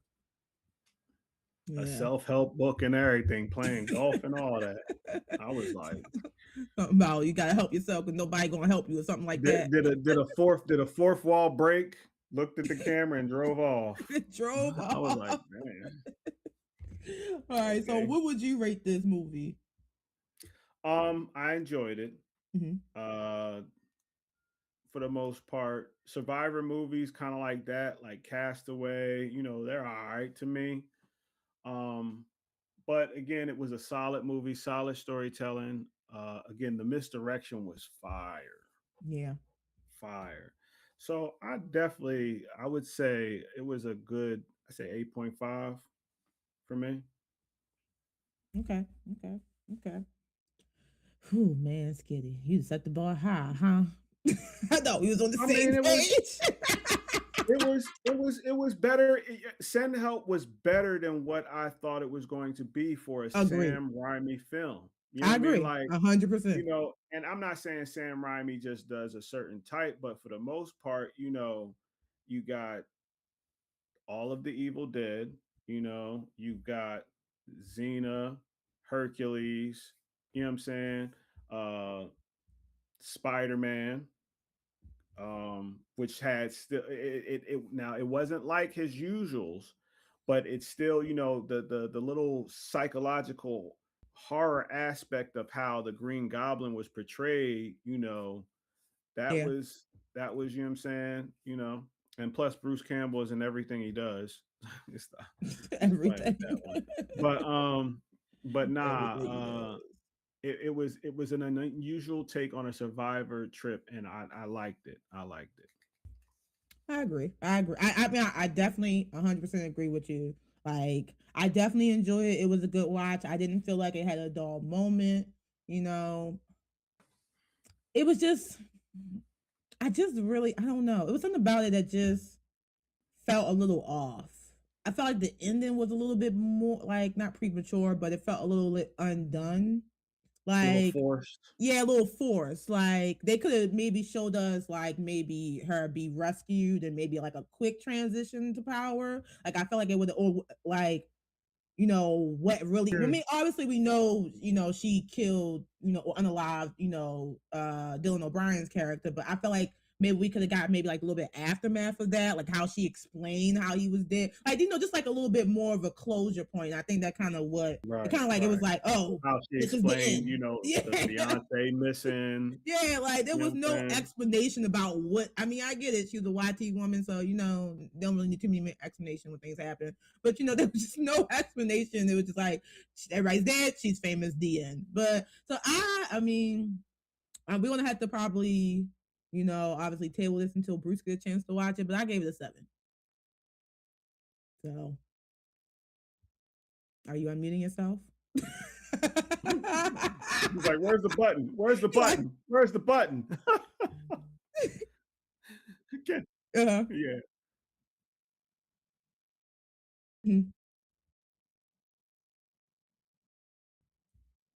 You're not gonna watch it.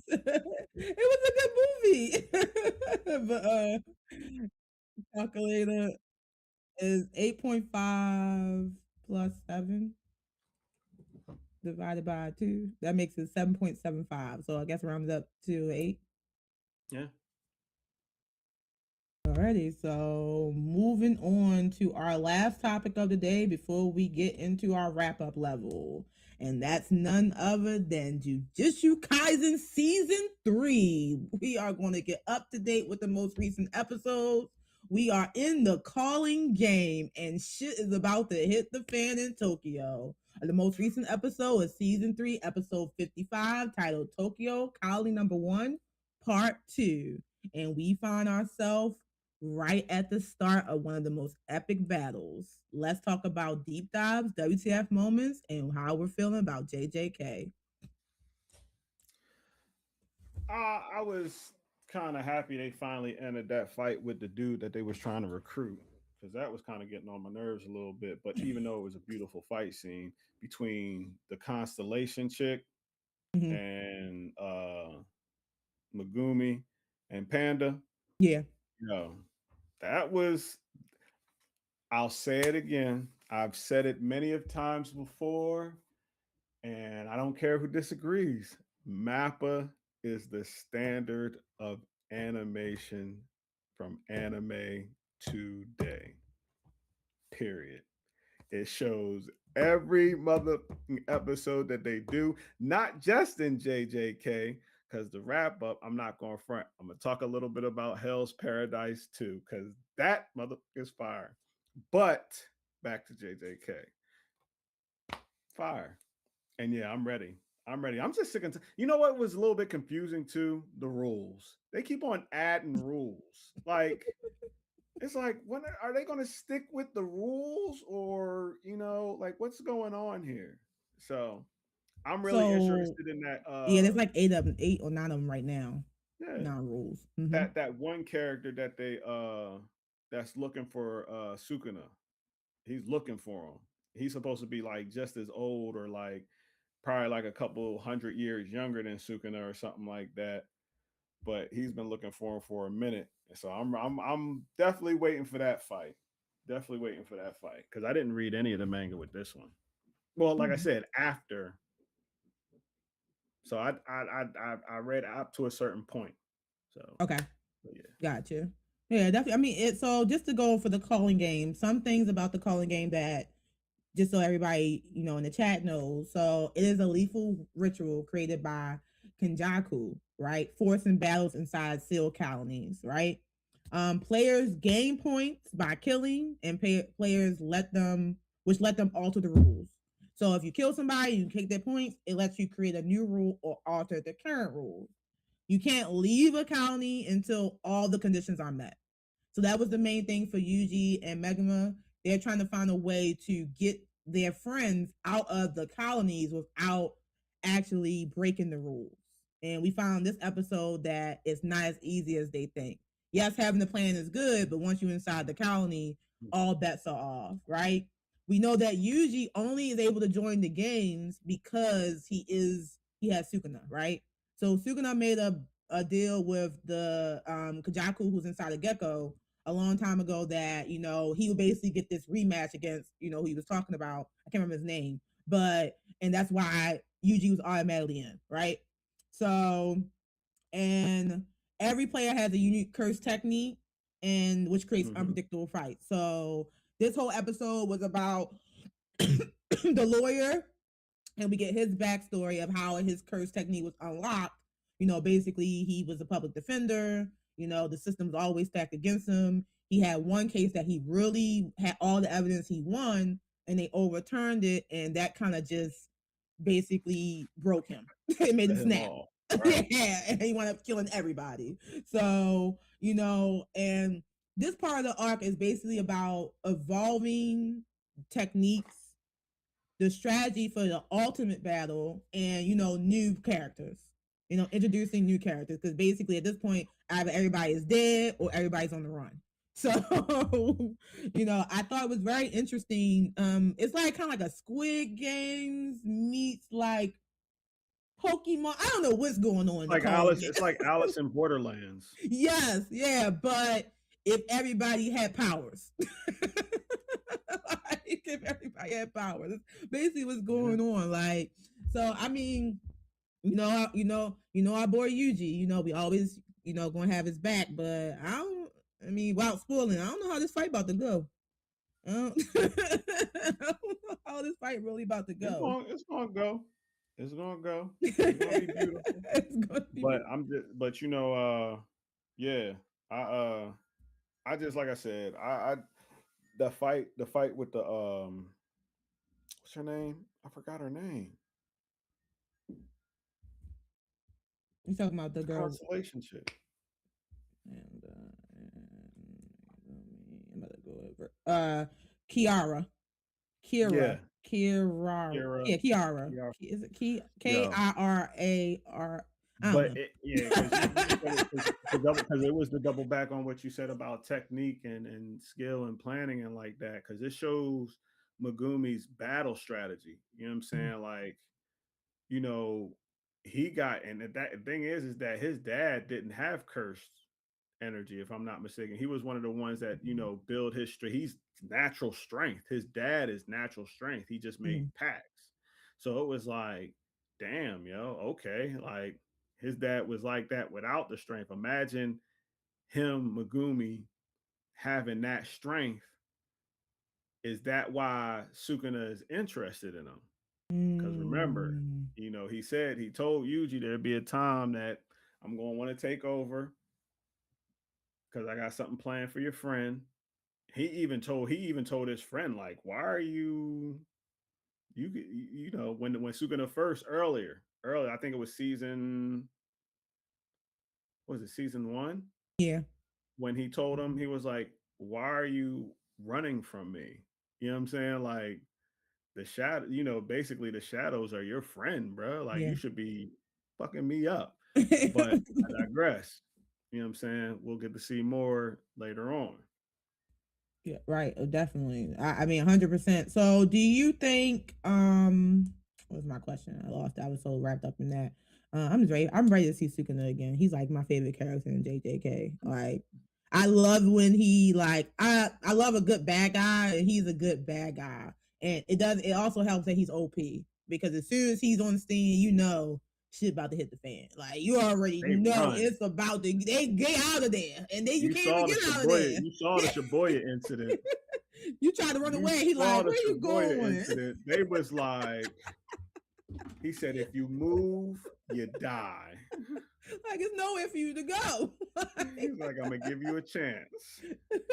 Like, not at When all. I snap my fingers, when I say, and they was like, as soon as he said it, gone, but it's too late. But nah, my favorite character died. OG Nanami hurt my Oh, soul. You know what I'm saying? Hurt my soul, yo. I'm Oh yeah, I sorry. got the. Put some respect in the chat. Put some L's in the chat You know what I'm for my saying? guy. Put some He L's in just the ain't want chat to for work my guy. overtime, man. That was it. He just want to do his hours and go home. Keep it simple. So I mean, just to go back earlier, what Skitty said. I agree with Skitty about Mappa animation, but I'm just not seeing it with JJK season 3. I am so sorry. Like it infuriates me to watch this show and see the lack of animation that I see every day. And the reason why it infuriates me because y'all was not Kitty, but most of y'all anime fans was so on going in on One Punch Man, and you sit here like JJK ain't still images and side shots. I don't understand. Like most of that episode, you didn't have a face. Like, most of it, like I'm sitting there watching. Like I know Mappa got more money than this. They be fighting and it be like still shots. 1, 2, 3, 4, 5, 6, like a flip book. Wow. Even sometimes it's just a drawing. It's not even the whole color. So that's my only gripe with this. Like, I love the story. I love the battle. I'm excited for the arc, but man, this is I'm watching it because I'm a JJK fan. That's all I'm gonna say. He being like it's simulating live motion. You know what I'm saying? But where Live his face movement. at? where the face be going, Skinny? Because He he be turn moving around so and just be a fast. blank face. You know what I mean? The cameraman can keep up with everything except for the face. You know what I'm saying? Like, Then they need a better cameraman. They over there recording in VHS. Where's you know the what I'm saying? 4K? The autofocus be off. It'd be like the R YouTube videos. It'd be like a 4-second delay. the match is done. What happened to it? A little bit of static. You know, we got to fix the tracking. You know what I'm saying? It be pissing me off at JJ. I'm watching like another episode like this. Everybody be like, you gotta see the JJ episode, so cool. I'm like, y'all see that animation? You better stop. I mean, for the most part, again, it's tracking movement because that's like their little staple. You gotta think they do it on Chains. They did it on Chainsaw Man. They did it on Hell's Paradise, especially when oh my god. But even Hell's Paradise, the quality, like you know, the quality of Hell's Paradise versus the quality of season 3 JJK. Like Hell's Paradise animation is phenomenal. Like, and I felt like the same thing. I know you saying. Did you say something about last season? The studio switch or something? Something happened with the production. That was with One Punch Man. Okay, because I feel like season 2 of JJK just felt animated better. Like, if that makes sense. Remember, a lot of people left. Okay. A lot of people left. That explains why we lost some faces. Part of that, because remember the bull, Sung Hoo Park, who dipped out. He dipped out early. He did Jujutsu Kaisen 0. His signature is that first person drawing when they, you start seeing their hands do the movement and shit like that. Because he was the one, his studio, Ninja Kamui. Okay. So a lot of people bounce from Mappa. But I mean, I still think JJK is, for the most part, certain episodes are definitely better than most. Better than most. Agree. So, but yeah. I would say out of Mappa right now, I would definitely say Hell's Paradise is the much better animated show. Yeah. I don't want to hear none of y'all gotta say about Invincible when it come out. I don't want to hear what nobody gotta say about Invincible when it come out about animation. Because it's I don't have a problem. I don't even know why people talk bad about Invincible animation for an adult animation show. That shit is fire, dog. I don't want to hear nothing y'all got to say. Because if you watch JJK, you basically watching the English dub. remember, I stopped listening to people say anything after, especially after One Punch Man. Like they crapped on it the whole season. And as soon as it started picking up with the fights, oh my God, it was great. It was crazy. Oh, I'm like, man, shut up. It was been the same animation since day one. Like, oh yeah. In the chat, I didn't know Invincible was catching strays. Yeah, they were. So, this is what season is this? 4 Invincible. Mm-hmm. So season 2 caught a lot of big hating, so much where in season 3 and they literally talked about it, like when it was like, I don't know if you remember the episode where Mark was saying like he was basically saying how he didn't have time to be focused on making things look well, and he was saying like, sometimes when you put your hand over your mouth is to make sure you don't write the character talking, and they show like sides, like he basically fourth wall broke the reason why you guys want faster production, but you want quality. Which one is it when it comes to animation? Right. It's either the quality or the production. You can't get both. So yeah, it was a whole thing. So since then, it's kind of been a stick for Invincible. Now with the new season coming out, people just sitting there waiting. The stands waiting in the seat. Yeah, you remember that. Yeah. So, all right. Well, anything else about JJK? I mean, just watch it. It's good. Yeah, just watch it. Like, it's about to start getting. And if y'all understand the rules, I'll post the rules in the Discord. They are a little complicated, but it's about to really start getting good. Like, so all right. See some fights. Have to see some fights. All right, so let's move on to the final part of our show. As we at the level are about to wrap it up, this is where we zoom in and out and hit all the latest things in geek and pop culture, from what's trending to what's blowing up in our minds and on our minds. So let's get ready to talk about some big headlines and surprises from this week in the level. So what you want to talk about first, Kitty? Netflix have been announcing some motherfucking bomber show. First, we got the Captain Planet. You know what I'm saying? We got the Captain Planet. Then the announcement of motherfucking Street Sharks. Street Sharks. Street Sharks live Street Sharks. action. Count me in. Count me in. Count me in. And then, mind you, I just got finished recently doing, BioShock 2, which I will be doing BioShock Infinite soon enough. A BioShock live action. Like Netflix, the plans that you make, very interesting, very bold. Don't fuck it up. Don't fuck it up. With that be No. I'm about to say something about Netflix. That's what you are. You probably about to say. I'm literally about to say. You gonna say? I'm doing the right show for your ass. So with that being said, Netflix are dropping bombs, but it looks like a draw. I won't say that. Kind of been dropped on them, where Paramount has officially outbid Netflix for the war for WB.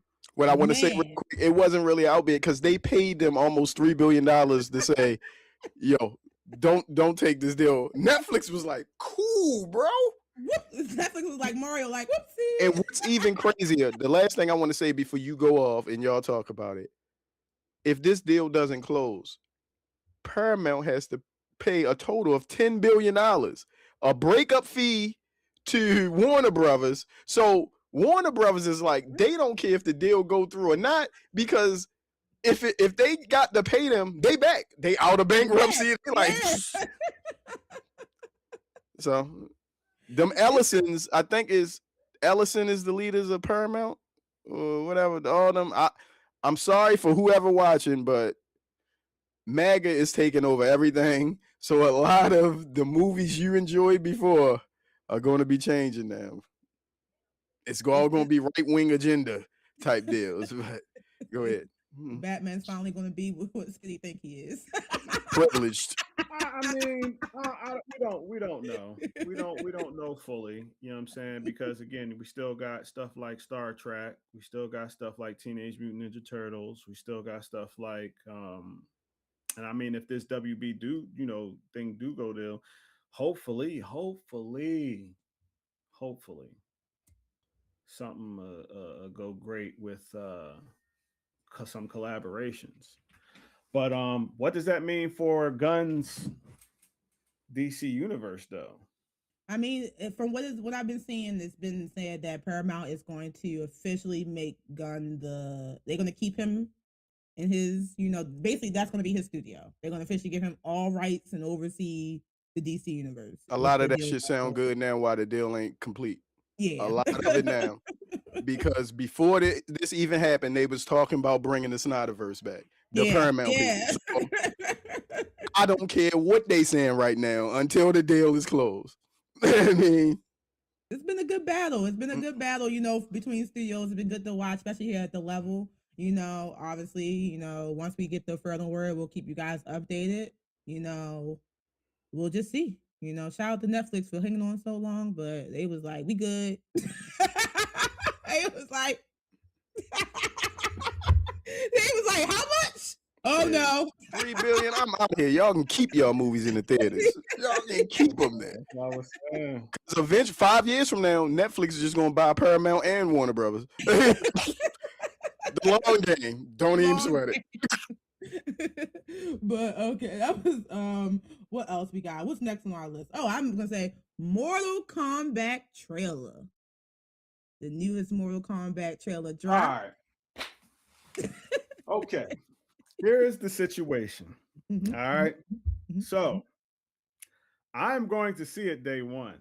I'm going to briefly talk about it day one. This is official level announcement.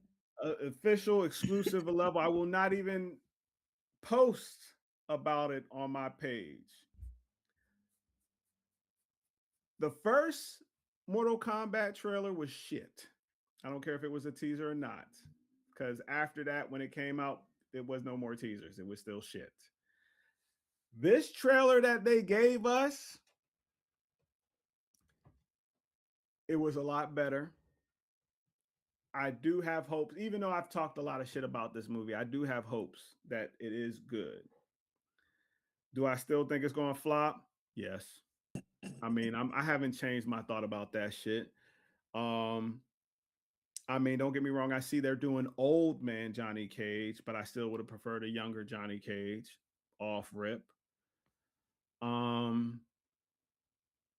I do believe Carl Urban will, do justice to the character that's given. Yes, I do believe that. But you got to realize the only good thing about the first Mortal Kombat was the fatalities. Mm-hmm.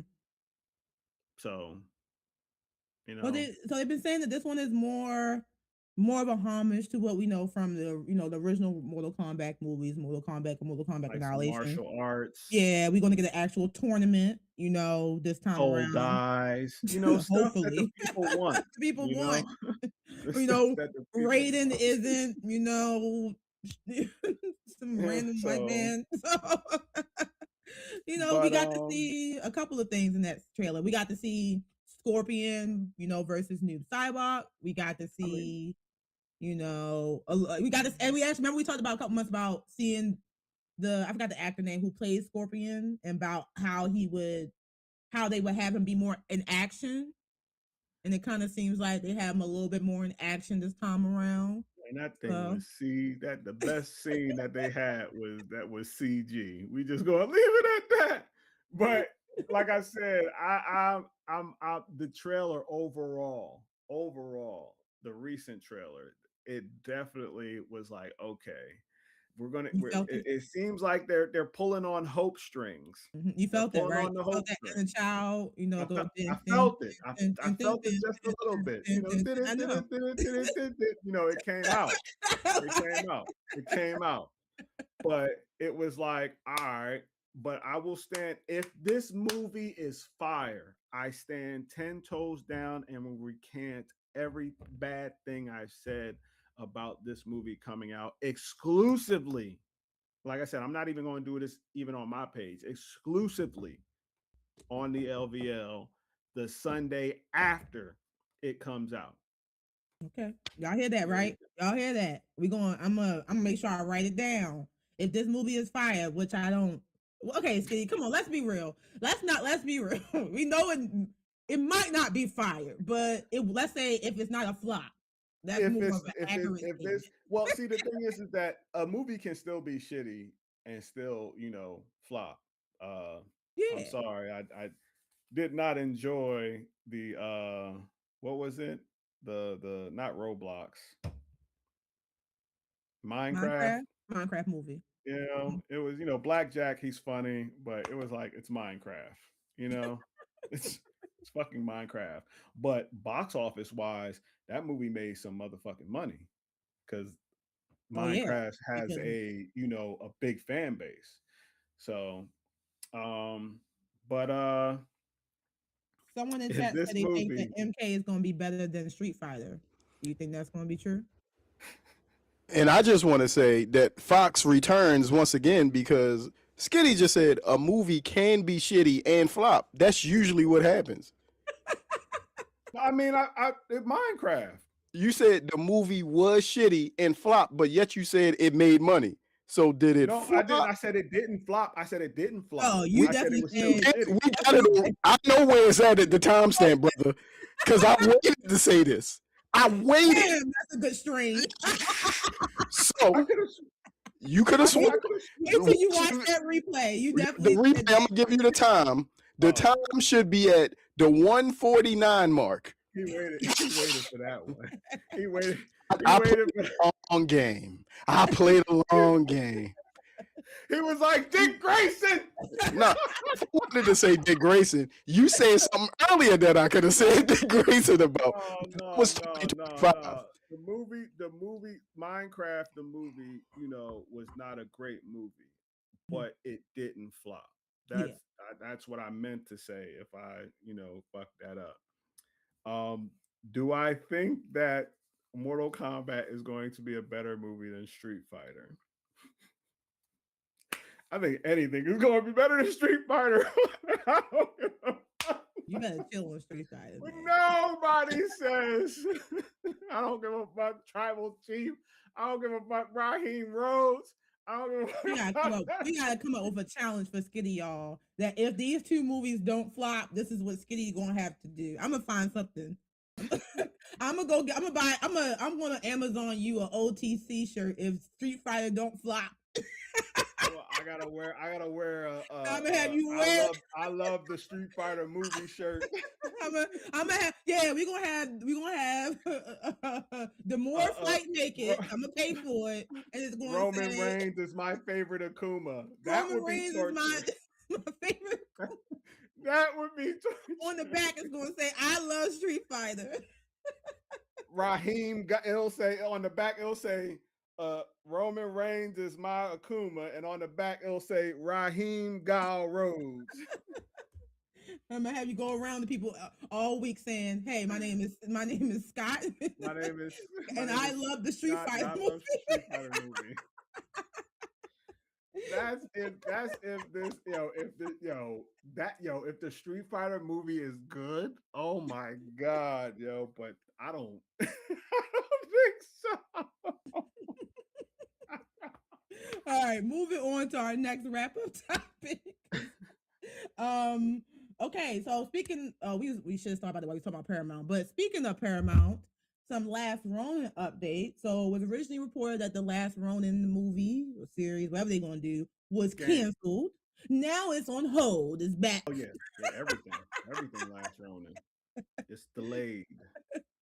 I mean, in hindsight, if this merger does go through, it would be a great option, especially for something like this, because what HBO Warner Brothers is used to having that type of crowd, where Paramount Plus generally tries to keep a more family oriented crowd. So, but either way, we for it. So please keep it. Don't cancel it or delay it again. Just keep it, right? We talked about this a little bit earlier, but obviously the House of the Dragon season 3 trailer was dropped.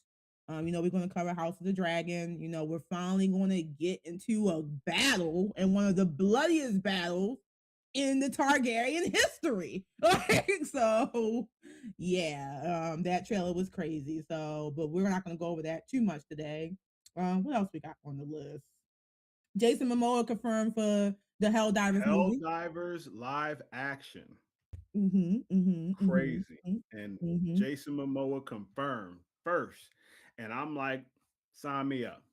Sign me up. If you played Helldivers and you hear the way they talk, he just can't be for freedom. How about a taste of democracy? I'm definitely looking forward to seeing Momoa in Helldivers live action. Did I call him Momoa? Did I call him Mimosa? Now I'm thinking about it. Like, did I call him Mimosa? I called him Jason Mimosa. That's not his name, y'all. I'm gonna read some things in the comments. My Savoy said that IGN released an article saying that Microsoft may be letting go of Xbox. Just to go back to that, it was said on Thursday or Friday. Am I muted? No. On Thursday or Friday, one of the guys that created the original Xbox said the way he thinks, it was a think, not a is. I think the way they are pushing AI, they are quietly sunsetting Xbox, which is not a definite, but I can see that happening. I can see it happening. I mean, Microsoft, well, no. We can move on because this is a conversation for another show. Critical. Yeah, so, yeah. And I told him that in the comments. So I just Oh yeah, I just saw it. Sorry. Okay, my comment's a little bit delayed. Okay, so we'll save that for the critical level, guys. Make sure you tune into that next week. Another thing was the One Piece season 2. The final trailer was just dropped. Season 2 is looking good. You know, Netflix live actions have been on point, so I do have faith in them based on, earlier we talked about their announcements. But with the hype of season 2, fan rumors have gone and infiltrated the internet web. I'm about to shut this shit down before you even start. Where The Adam same rumors, Sandler, the same rumors that were made about Adam Sandler, about how they fans don't want want Adam him to Sandler. play, They don't was want. the same rumors about how fans wanted Jamie Lee Curtis to play Dr. Cure. And You it's see not. who they It's got for Dr. Cure? They got Katie Alabama, Seagal. Katie White. Yeah, which I think, perfect. Yeah. Perfect. That she still aged well. Well. Mm-hmm. You know what I'm saying? She looks old, but she's aged She well. aged well. Yeah. And still has that toned body, which Right. Dr. Cure, if you've seen, I mean, on the anime, she don't look aged well, but she do got a tight body. So, but so I was good. I was great with that pick. I was great with that pick. I do not foresee Adam Sandler You don't like being, the pick? You don't think it's a good option? he has, the only reason why people are even saying that is because he has the look. Okay. You But don't think he he's has not brain? tall. He's not tall enough. But they can Because fix Mans that. is tall. Mans is tall. Let's get, if we want to get all, you know what I mean? They give him If Adam Sandler stands up, they're going to need to do some Lord of the Rings, some camera tricks to make him seem taller than a lot of people. So just scratch that right there. Man has to have hands. I mean, I'm not saying Adam Sandler don't got no like little boxing skills. Happy Gilmore had hands. What you talking about? No, that's what I'm saying. I ain't saying he ain't. Oh, Bob Barker fucked up Happy Gilmore. Let's get it right. You know what I'm saying? Waterboy had hands. What you talking about? But I'm not saying that Adam Sandler doesn't have boxing skills, but to play of one of the head captains of the Marines, you know what I'm saying? He's like, nah. So that, but again, like I said, there was before that when people wanted, and I wanted it. I'm not even on front. Jamie Lee Curtis to play Dr. Cure, that would have been fucking even more perfect because Jamie Lee's still fine. You know what I'm saying? So, but again, Katie Seagal was a great choice. Great choice. Jamie Lee is Skinny's. That's it. That's one of his. All right. I mean, my celebrity crush will always be Rosalind Sanchez with the little Snoopy tattoo. You know what I'm saying? Rush Hour 2. You know what I mean? I got you. You know what I'm saying? And I'm talking about. I know what you're talking about. All right. Well, our last topic of the wrap up level, let's see if anybody else got any other thing to say, is the official God of War series update. So there's been some announcements this week. Add to the cast is Ed Strand. He was in Jurassic Park and Rebel Moon. And then we also got a first look at Kratos, and fans aren't happy. Not at all. Not at all. Poor, we can't hear you, Bruce. Poor yeah, we can hear you, brother. Yeah, the guy who Opie said, "Don't believe what you see," and I've read the comments. One of the Amazon, I guess, graphic designers or whatever, they was like they didn't even put the CGI into it yet. Right now, it's just a regular picture. So that's what I've been telling people. But my thing is, even when they casted him to play Kratos, I was like, Opie isn't big and cut. Like, and they got the voice of Thor to play Kratos. I don't. Now, God of War, I want to lead with this. God of War is one of my most. That's one of my most cherished franchises. I love God of War. I've played everyone on every system, PSP included, and I love the character of Kratos. I like him more now post Death of Zeus than the previous version when he was just a rage dude. But now being a father, Sony once they get a certain place with their characters, they'll add a kid to them. They do a lot of fatherly characters with their franchises. So with that being said, him now being more of the father figure, protective, he lost a wife, all of that stuff. He's more, I'm not trying to do all that stuff unless y'all force me to. I could see Opie playing him, who was also Beta in The Walking Dead, if you don't know. I could see him giving the character justice, but I just have to see it. With all these things, I always wait and see. I don't judge before they show me the product. So that's me on that. No, I 100% agree. I mean, I've been having this debate for a couple of weeks on Facebook about it. Just to, top off what you're saying. Yes, the character Opie, we call him Opie, but I forgot his name is Ryan Hurst. So yeah, like he's a phenomenal actor. Typically, the roles he played, he definitely brings character. He brings his all to that role. And so we just gotta trust the process. I mean, if it's not gonna work, it's not gonna work. That happens all the time with shows, especially when it's come to video game adaptation to TV shows, even books and stuff like that. Like we had with Halo. Some people thought Halo was a flop. Some people thought Halo was a success. Some people wouldn't have cast Master Cheeks. Let's not talk about Master Cheeks. This man. I was gonna say some people wouldn't have cast Porn Stash to be Master Chief, but he wound up being Master Chief. So I do think that we gotta obviously wait to the end. And of course, with that picture, I've seen Amazon. If you watch, Lord of the Rings, Ring of Power, Vox, any Amazon show, they are 100% when it comes to editing and CGI. They don't play about the quality of that show. The story might not always be there, but the look is definitely going to be there. So when he said the whole thing about it not believing what you see, yeah, because look at him. He don't even look like he was freshly edited. Like it looked like somebody took that picture on his phone and was like, "Yeah, I got a good one," and that's how it got out there. It looked like I was like, "This is Williams you meet with Chat GPT." It looked like I was like, "This is AI." Rick Williams. I don't believe it. I be having CM Funk. Hey, I was like, "This is a good one." But yeah, so y'all hush until it come out. Y'all be all right. But all right, any other thing on the list to talk about? Hold on. Oh, my bad. Watch Hell's Paradise. We can do that.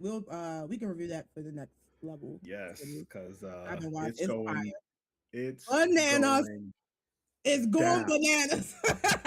That's just crazy. Going down, especially with the dude. Damn, what the fuck is his name? The ninja, basically the main character. Okay. Yeah, his ninja clan is coming on a boat. Yeah, I saw that. And they some real motherfuckers. If you guys like the Demon Slayer movie, you're definitely gonna like Hell's Paradise. Like I would just say that. Yeah, they some real that motherfuckers. That type of level battle. One and for the most part, this episode's been out for a minute, so I'm going to talk about it. Just brief. These motherfuckers are so elite that one of the, I guess you can, I'll say whatever, one of the samurai or whatever, they're like, prove yourself. How loyal are you to our cause? And the dude, the leader of the squad was like, basically 100% without fail. And one of the people was like, prove it with your life. The leader looks over to his second in command and says, it's up to you now. Starts singing a song. As he's singing a song, he is slitting his own throat. Yeah, it's like that. It's like that. All right. Well, make sure you guys check out Hell's Paradise on Crunchyroll. And real quick, we about to wrap this up. Last two things I need everybody to check out if you haven't. One, Primal season 3. For a show that doesn't do a lot of talking, the animation and the story is top notch. It's on Adult Swim, but you can catch it on HBO Max and stuff. Also, Monarch is back. Legacy of Monsters, episode you one. watched the episode Yeah, yesterday. it was fire. It was fire. I'm enjoying it, so I'm ready for the ride they take us on. Now, go ahead, wrap us up, Ebony. Why you said that? There's 2 more shows to watch. Obviously, The Pit on HBO Max is a highly acclaimed medically drama show. It is nothing like you've seen before. I guarantee it's for everybody. And then also Paradise season 2 is back. The first 3 episodes drop on Hulu. The next couple episodes will drop tomorrow, and we will definitely go over it on the level since it was one of our flagship shows. But It was the that's show all. we started with. The show made me and you say, let's record something. We gotta talk about this, so we're gonna bring it back for season 2 on the next level. But that's it. That's all we got, guys. That's it for the level. Thank you for joining us for our latest in geek and pop culture. As you know, I'm Rainy Days, Skitty Live, and always there, the man behind the chair, Bruce McFly, bringing you hot take, deep dives, and a whole lot of fun each and every other Sunday. Make sure you like, comment, subscribe to the Level channel. That's at the Level Podcast Team on YouTube. We're making our way to our next goal, which is 100 subscribers. It costs nothing to you, but it means a whole lot to us. Make sure you click the link in today's podcast and join our Discord. It is our community of nerds, geeks, blurs, and alike. We talk from everything from sports to gaming to just shit talking. It's a whole lot of fun. And as always, you know what I'm going to say. Until next level, we out.